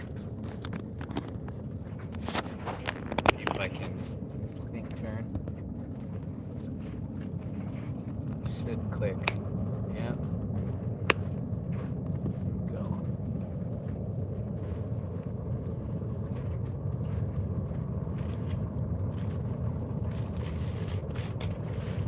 Your boy is about to grub, dude.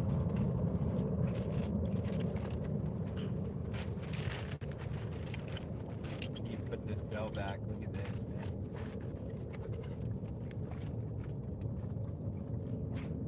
Look at that. I need a place with this.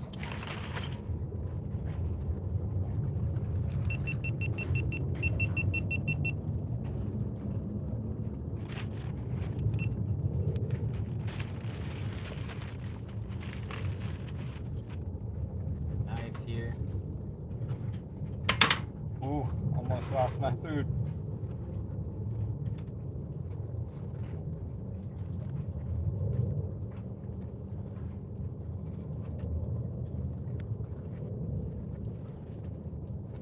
Should have a fork in here.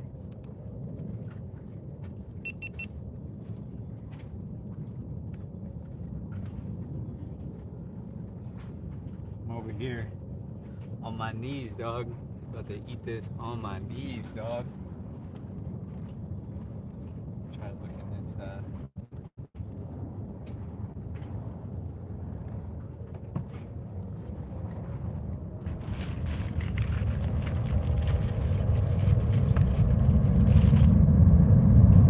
to check out this cut, dude. Go right down the middle. Ooh, look at that.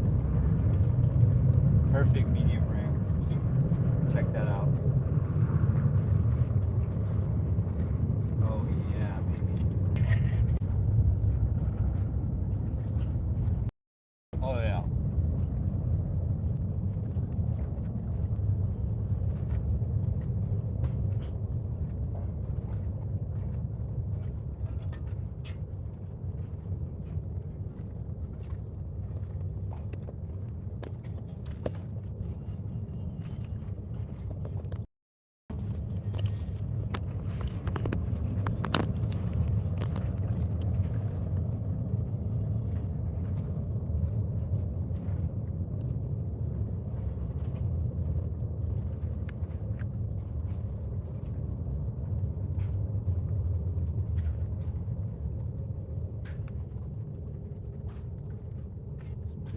Here.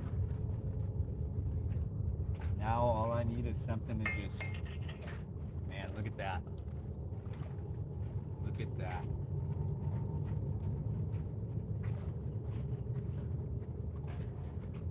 Well, why didn't I bring a beer?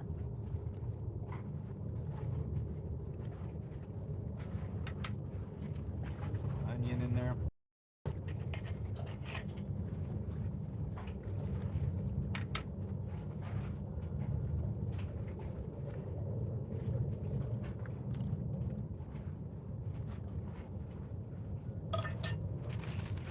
Forgot my water in the car.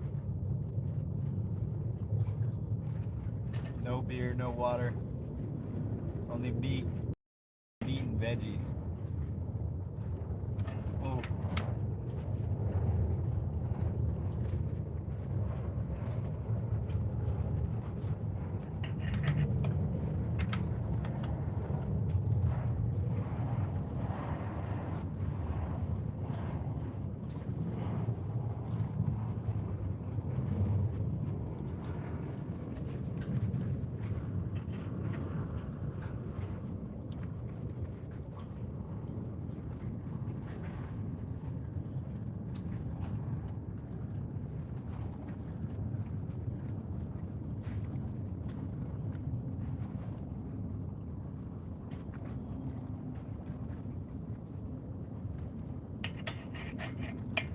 that mushroom, dude.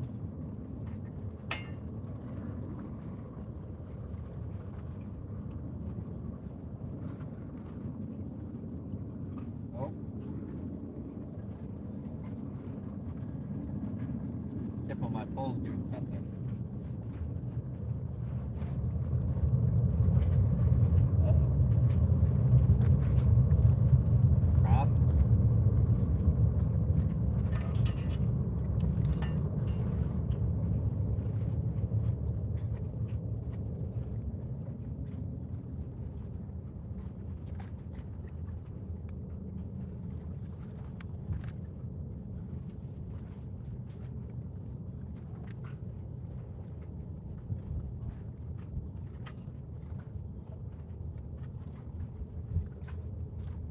Steak is fire though.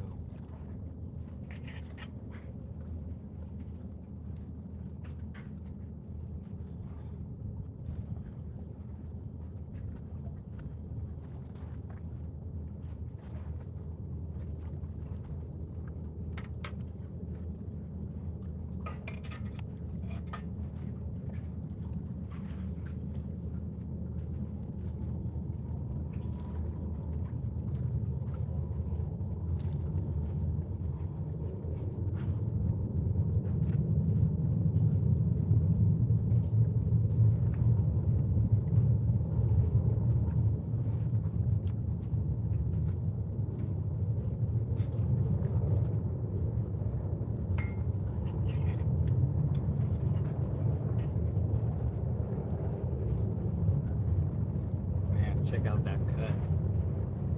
Ooh-wee.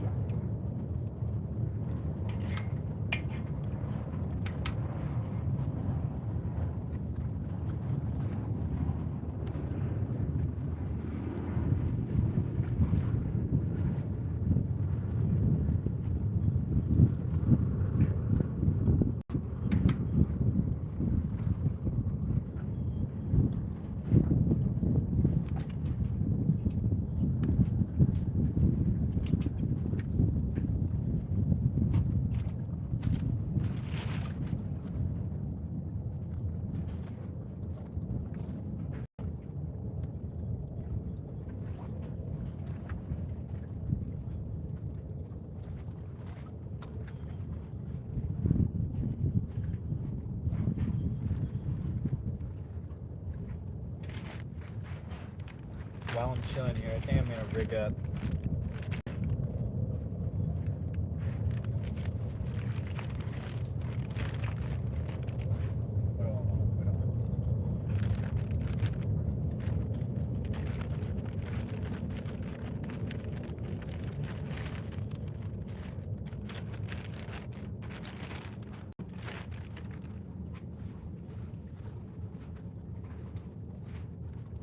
No, Treasure Island, I never have. I heard it's pretty good out there. I don't venture out too far. I stick around here just because I live really close.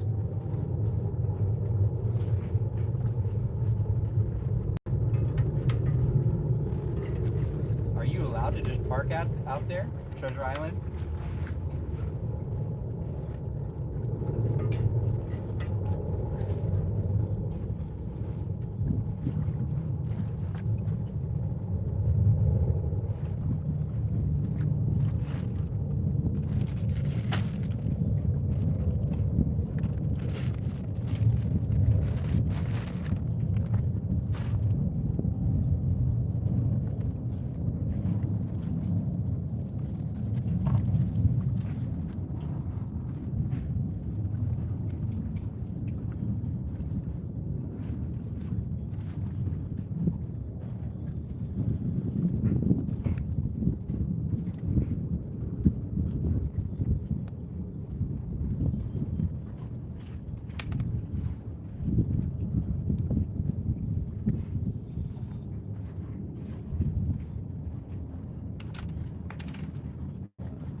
What's going on, people who just joined? I just cooked up a fat ass New York strip. I'm energized and ready to get back out there.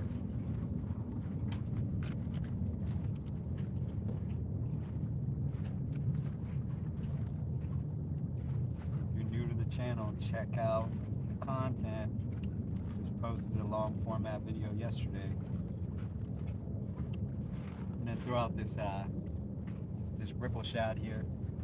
This is on like a 1/16 ounce or something. It's small, dude. Whatever this is, but I'm gonna reel this bait pull up.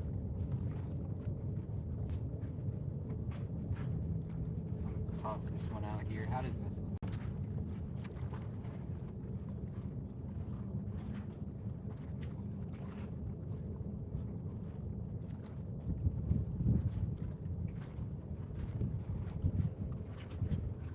I'll throw that for a little bit.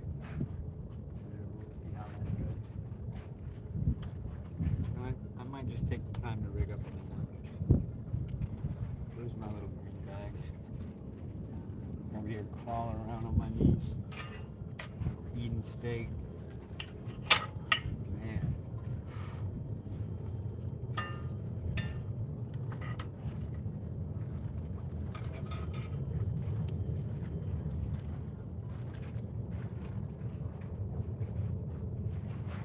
All right.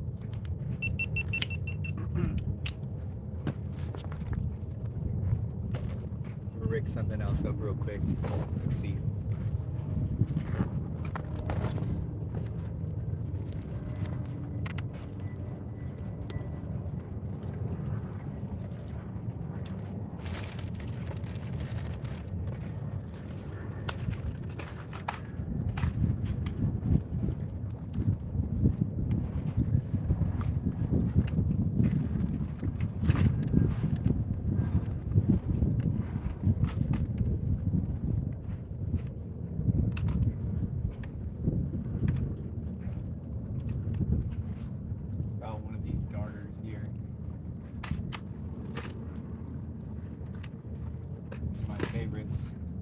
Berkeley ripple shad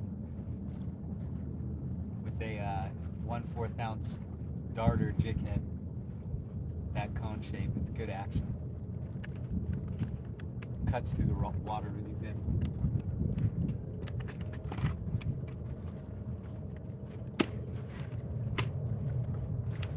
But I gotta find my split rings. They're somewhere.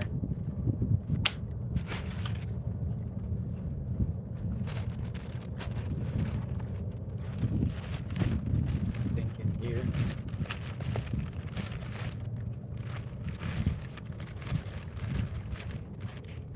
There's a bag somewhere of all new shit.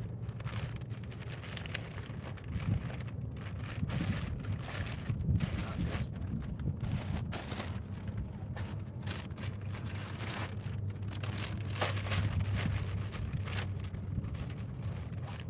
Should be here. There we go.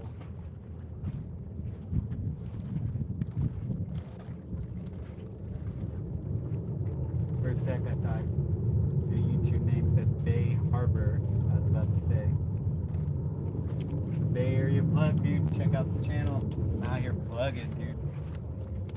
I don't go live too much, but I'm gonna come out here and cook a steak today. I did it. It was delicious. It still is delicious. I might just wrap it up and save it for later so I can concentrate only on fishing now. Unfortunately, I left my water bottle in the car.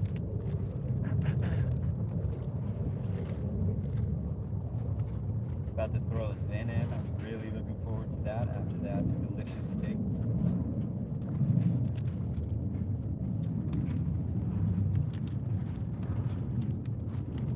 Just got home from smallie fishing. Caught anything yet?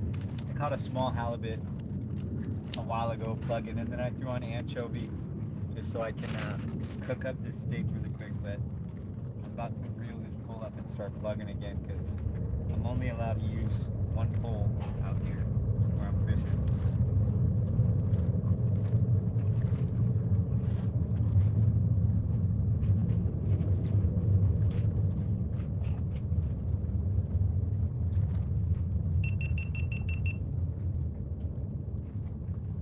Split rings are the hardest shit to get on.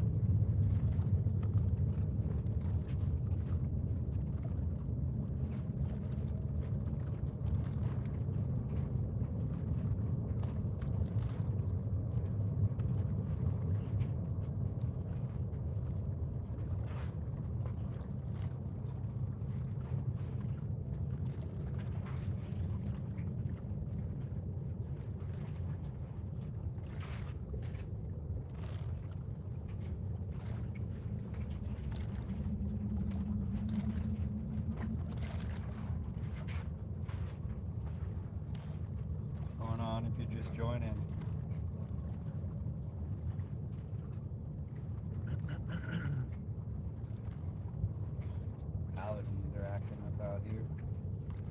Should have taken a Zyrtec before I got here.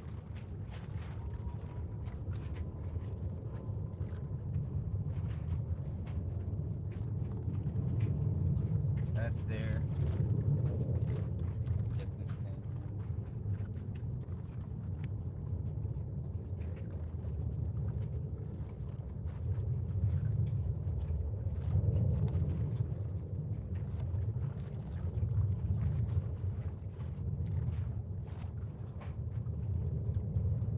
Nice right there.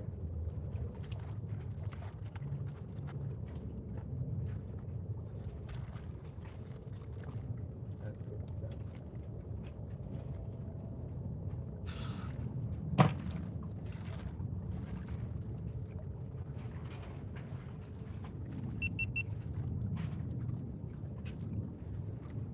Pop this on. These guys over here using 2 poles. I hate how people are just blatantly breaking the law, the rules and regulations.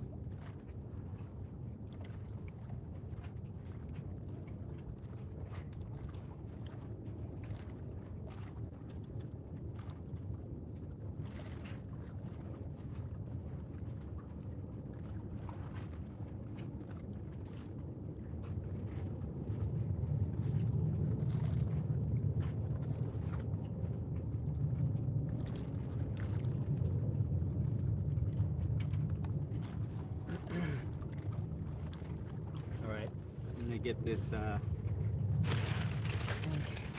I don't have to worry about it. I'm going to get this steak all wrapped up here. That was good stuff. I don't need to eat all of it right now. It was a lot.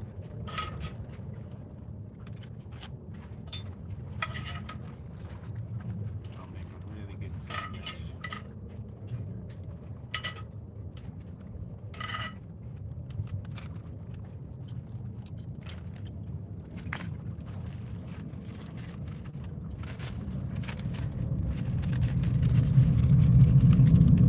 Going on, 62 people in here. What's up?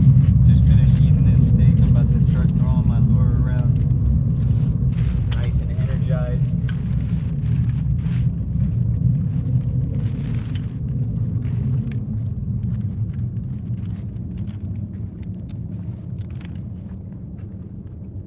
Yeah, what's that?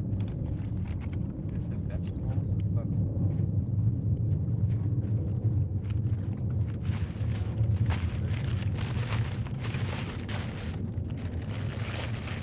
is shit here?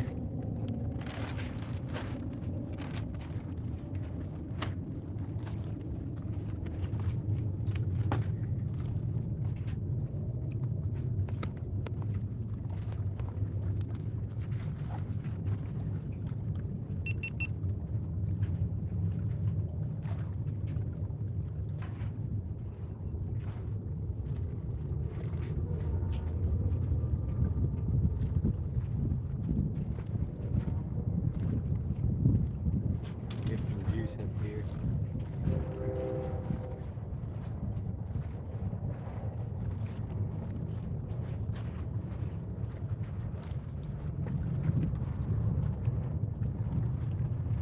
I'm gonna say this out loud too. Since you're only allowed to use 1 pole. I don't even know if he'll hear me. Whatever.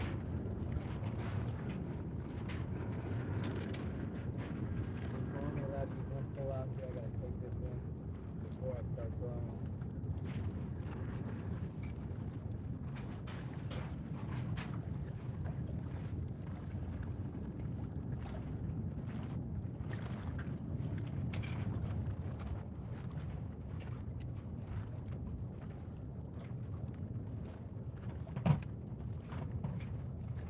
Here we go. Got a ripple shot on now.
think I might throw over here at this spot for a little bit, and then I might pack up and head to another spot really close by. See if we can catch a few more fish, get together enough content to put together a long form video.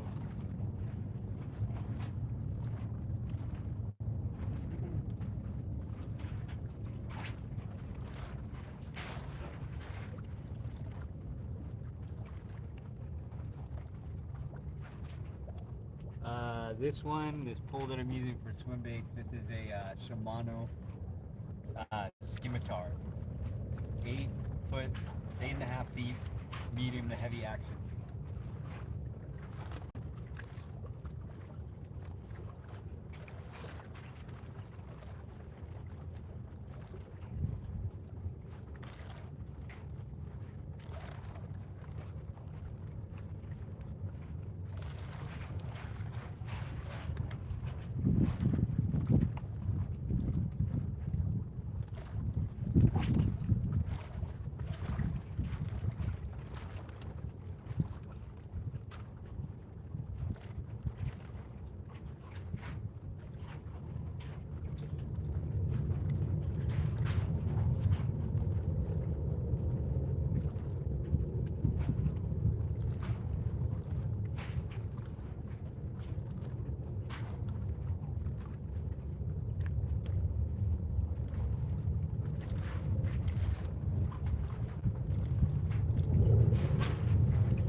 Yo, what up, Average Joe? Yeah, I caught one halibut, smaller one. I threw on anchovy. I caught it off a lure.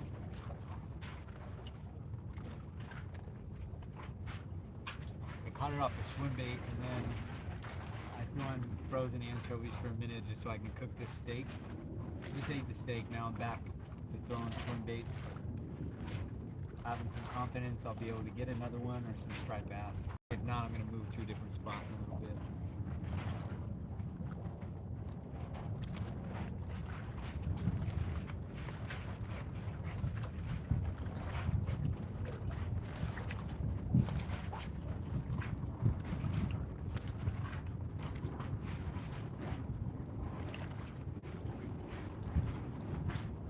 Yo, what up, Patino? How you doing?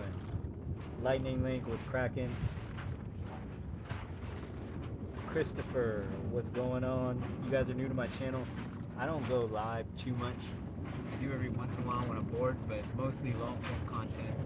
Just dropped a video yesterday. I do like once a week, so check it out if you haven't already. Thank you guys for coming, by the way. Just out here trying to smack some bass.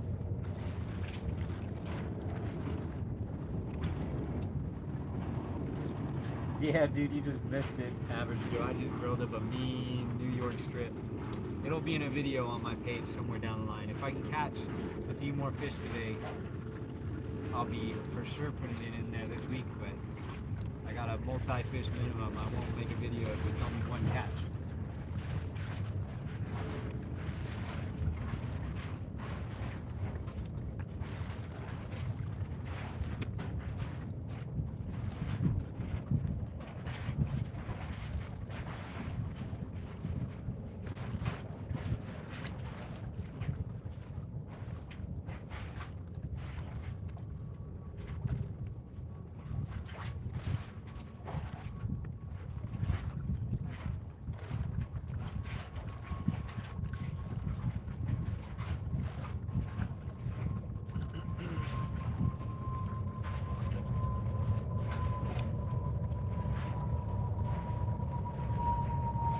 Good shit, Lightning.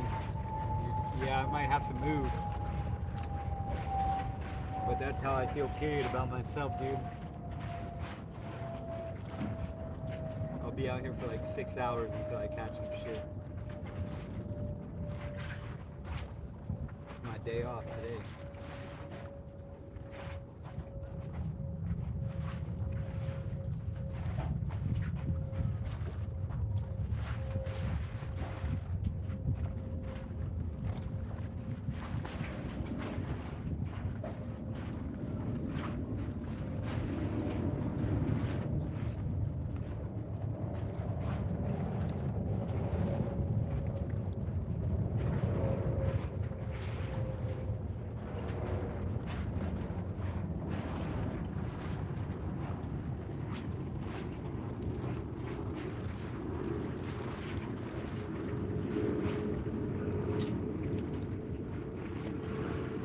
I'm in California, bro. San Francisco Bay Area.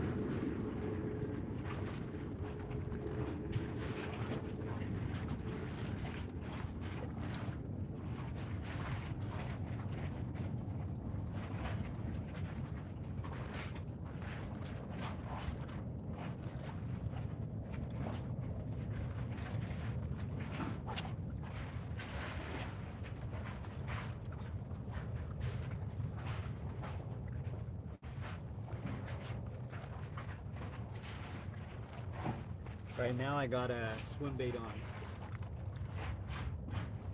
It's a power bait brand. Why am I drawing a blank? It's my favorite swim bait. It's a power bait ripple shad in base milk color. I'll show it to you. Right here. Looks just like a little smelt. That's why I love it. That's our prominent bait fish around here.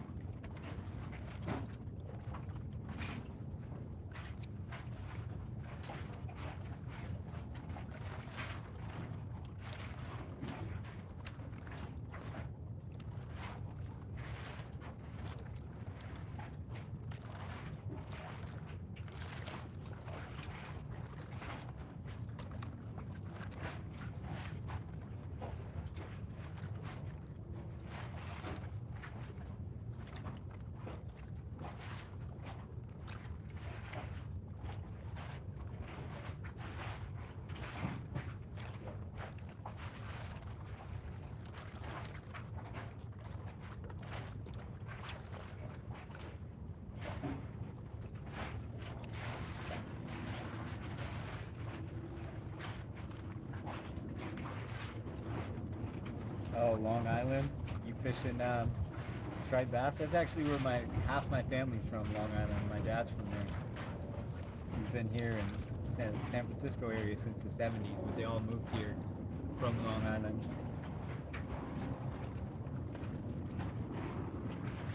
Gator guard, dude. I never caught a guard before. Yeah, dude, the rattle trap is the shit. But I think the water's too clear for the rattle trap right now. The rattle trap to me right now looks too fake. I like the rattle trap when it's when the conditions are really rough. and the fish are really blasting through with the current. The rattle trap gives off the noise and the good glare, and I think it's just like an instinct bite. But when it's really clear, I feel like it just looks really fake. I like to use a more realistic looking swim bait when it's more clear like this.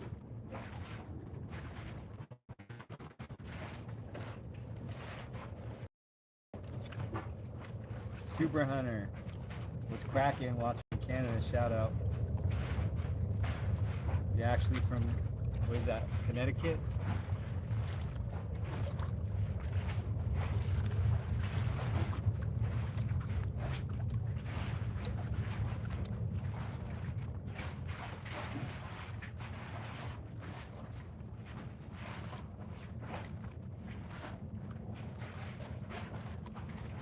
So I'm gonna go ahead and I'm gonna play off the bottom a little bit. Doesn't seem like any striped bass are really tapping in right now, so I'm just gonna pop it off the bottom and try to go for another halibut. That's what we'll do for now. Striped bass can still hit it too, but the halibut most likely won't hit it close to the top.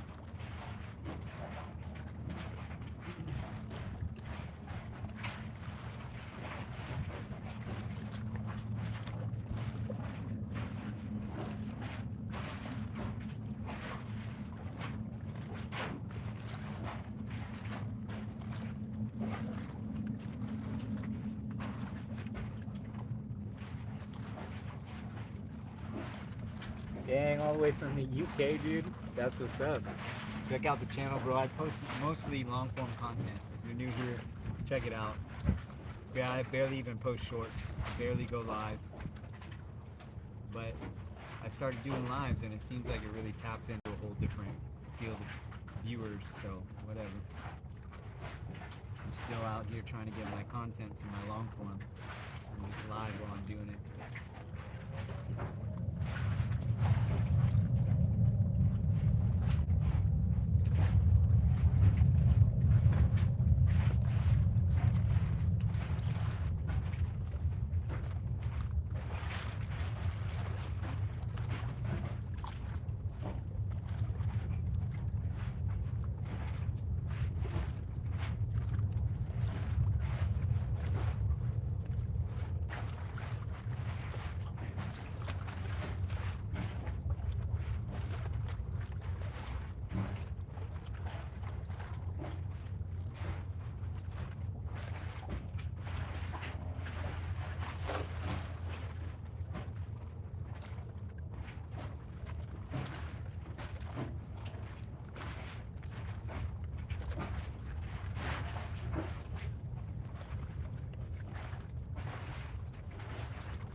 I've been fishing this spot forever. I'm 36 years old, probably started fishing here when I was like 12.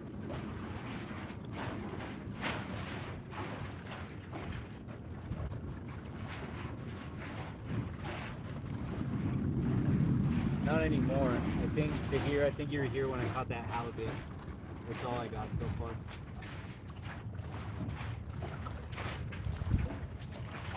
I think I'm about to switch up the spot here in a second.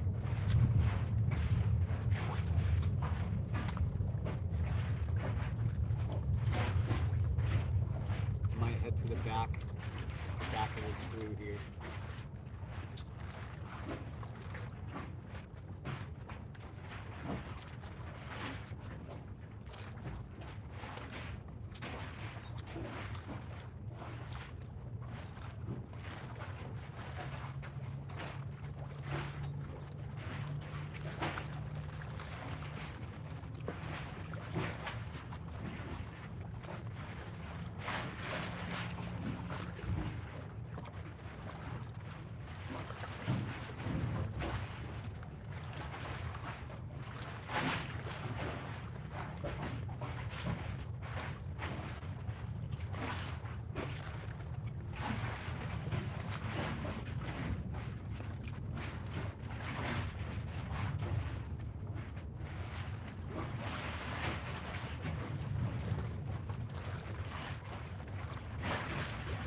Bucktails. I don't really like bucktails that much, dude. Too heavy, too much. They're good for halibut in certain conditions around here, but you gotta reel them too fast. I like to play with my baits. I've got a bunch of them out here, but I rarely throw them on.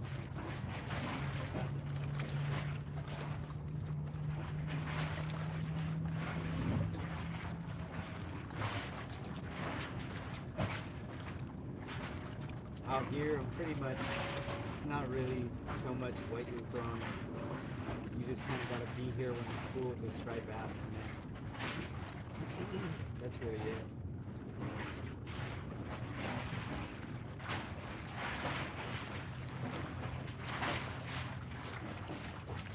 If you can put the bait in kind of the first, they're going to work.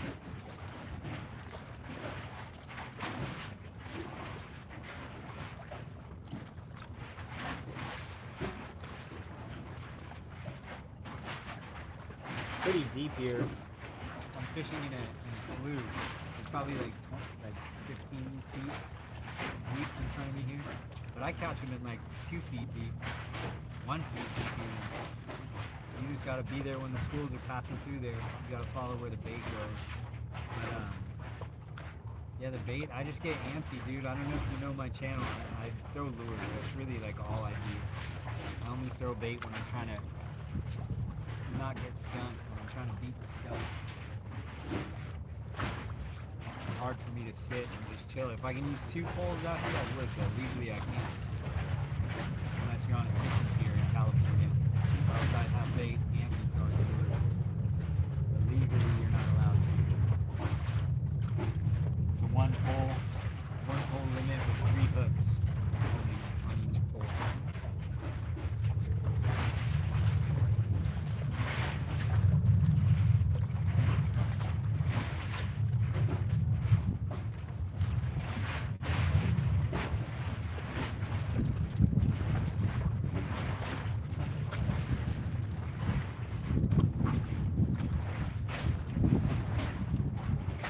Haven't already, go ahead and subscribe. If you like, check out my content. I do pretty good long form content, but I think I might end the live here.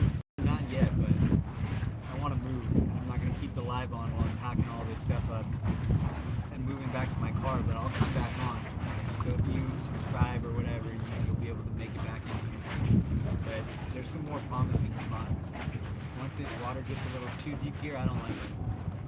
I like places where it's like 5, 6, 7 feet deep, where the water's dumping in, kind of forces the fish into one spot. I already caught 1 halibut, but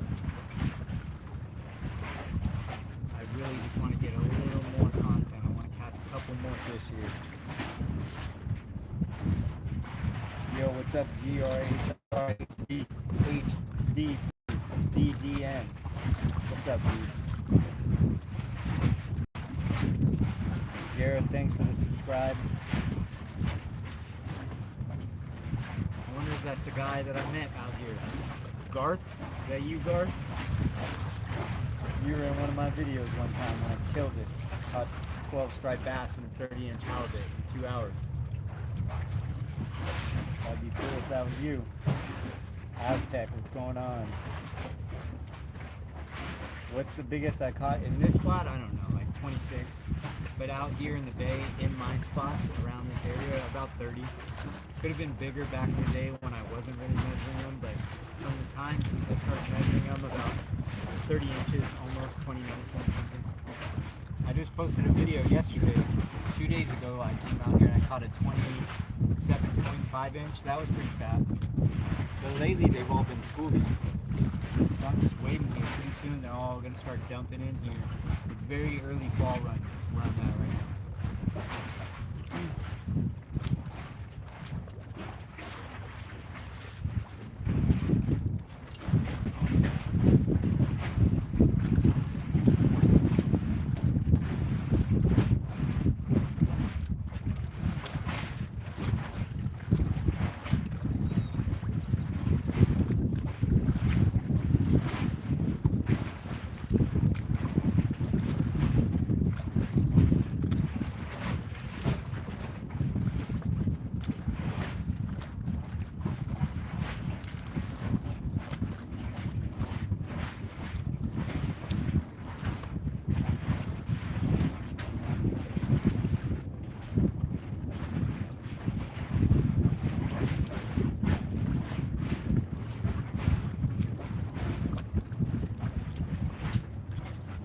What are you fishing for?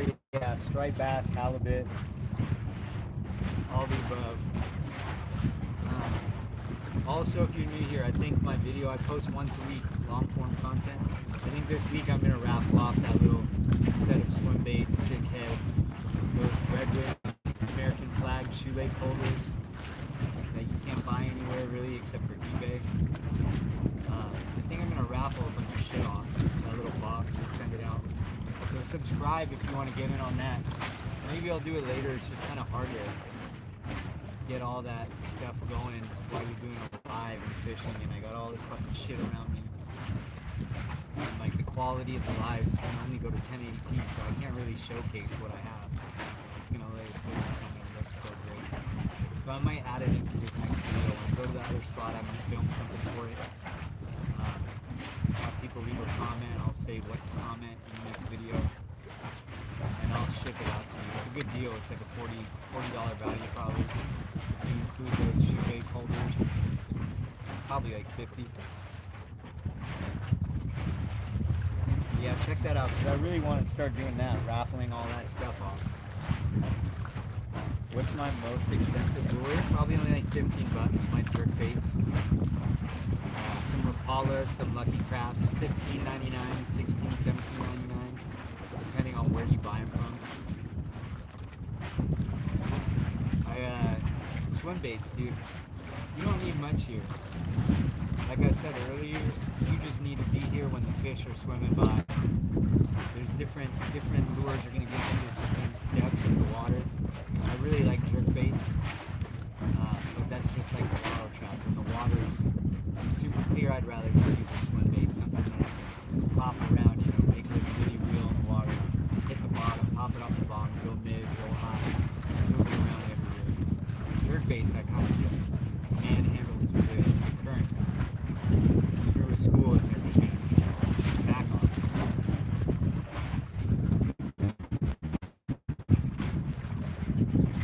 Man, 120, dude, I hate to lose that. What kind of lure is that?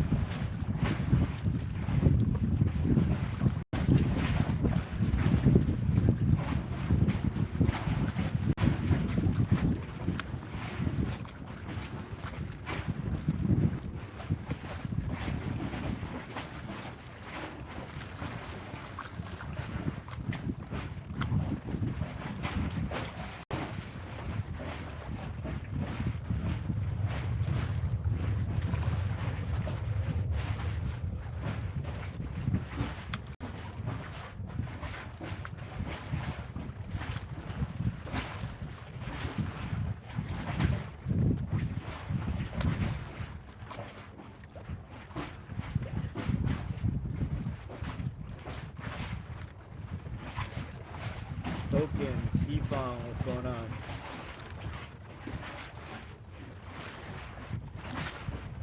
Alyssa, what's happening? Espanol, mucho gusto.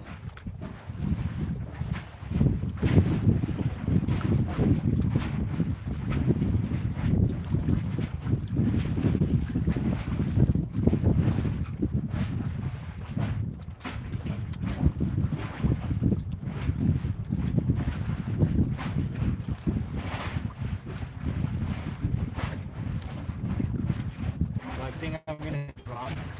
I'm gonna put those anchovies back in the water while I pick this stuff up, and I'm gonna start planning on heading to a different spot. So if you want to hop back in the live stream, I'm gonna leave it going while I'm getting my stuff ready. But if you want to hop back in, subscribe. It should pop back up shortly after I end it.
There you go, bro. Hit that.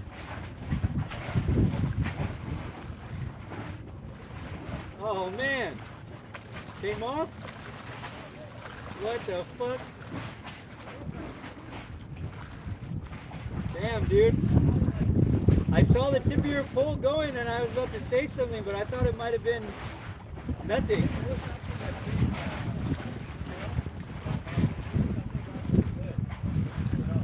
Oh, you saw it? Oh, shit. Oh! Live smell? That's why I cut these anchovies, dude. That kept happening to me the other day. Yeah.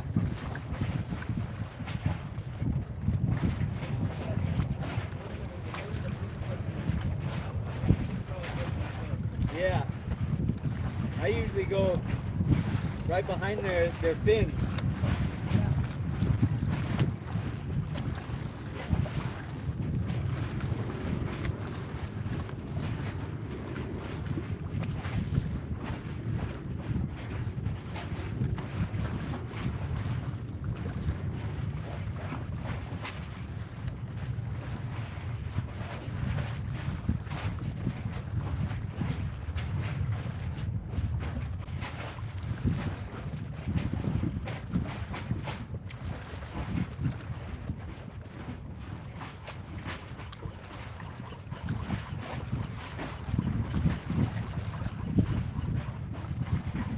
This guy just had something on and came off.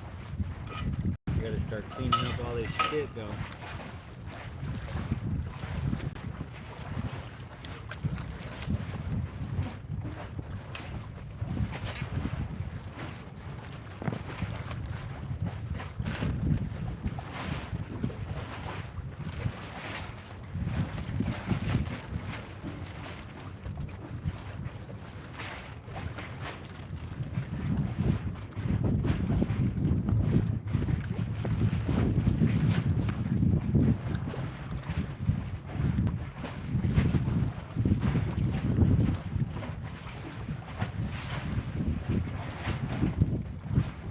Lots of bass. What's going on? Out here, I already caught one halibut, but I'm about to switch spots. I'm gonna change my camera batteries. Start cleaning up. I got some anchovy out there right now while I'm doing all this stuff, but if you want, go ahead and subscribe. I'll be back on in a second after I end it. I'm gonna leave it alone for now.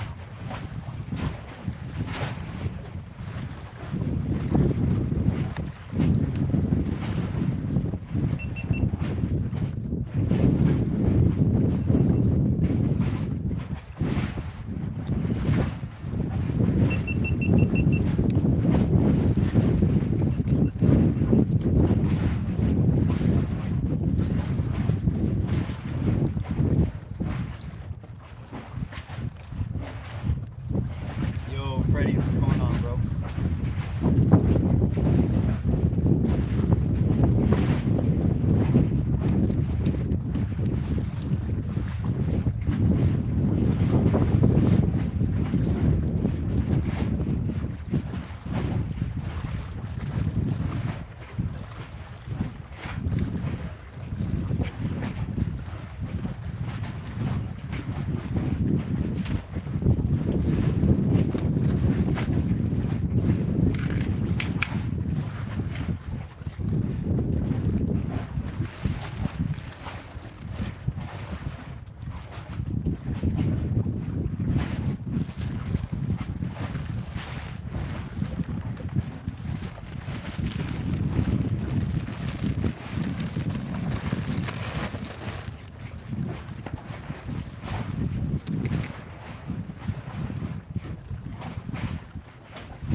It was?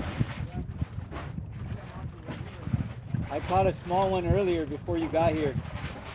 Yeah, off a Sunday. Yeah, I caught like a 13. There's been a lot of small ones. Really? Yeah, there's been a lot of small ones lately, but I've caught like 6 or 7 smaller ones in the last couple weeks. Nothing big though.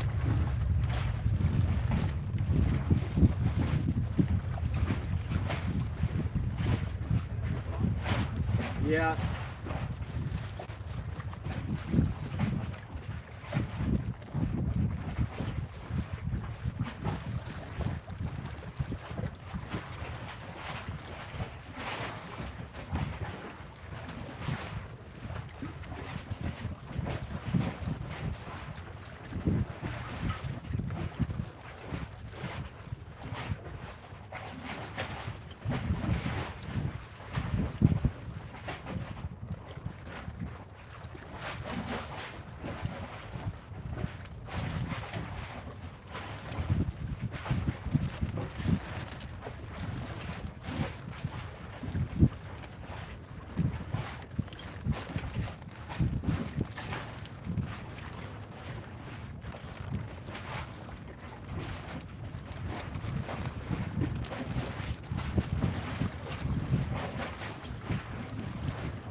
did. A while ago, I was thinking, yeah. Me too.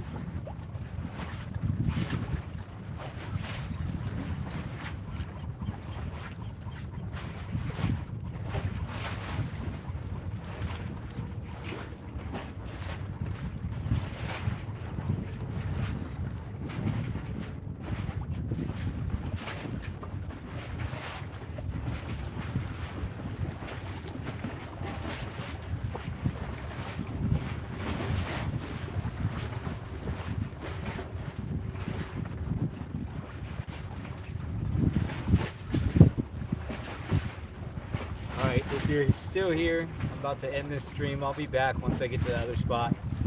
If you need to, go ahead and subscribe. I'll be back. Get notified. But thank you guys for sticking around for now, and I'll be right back probably like 20-30 minutes until I get to this next spot here. On the hunt to not get skunked. Feed that skunk.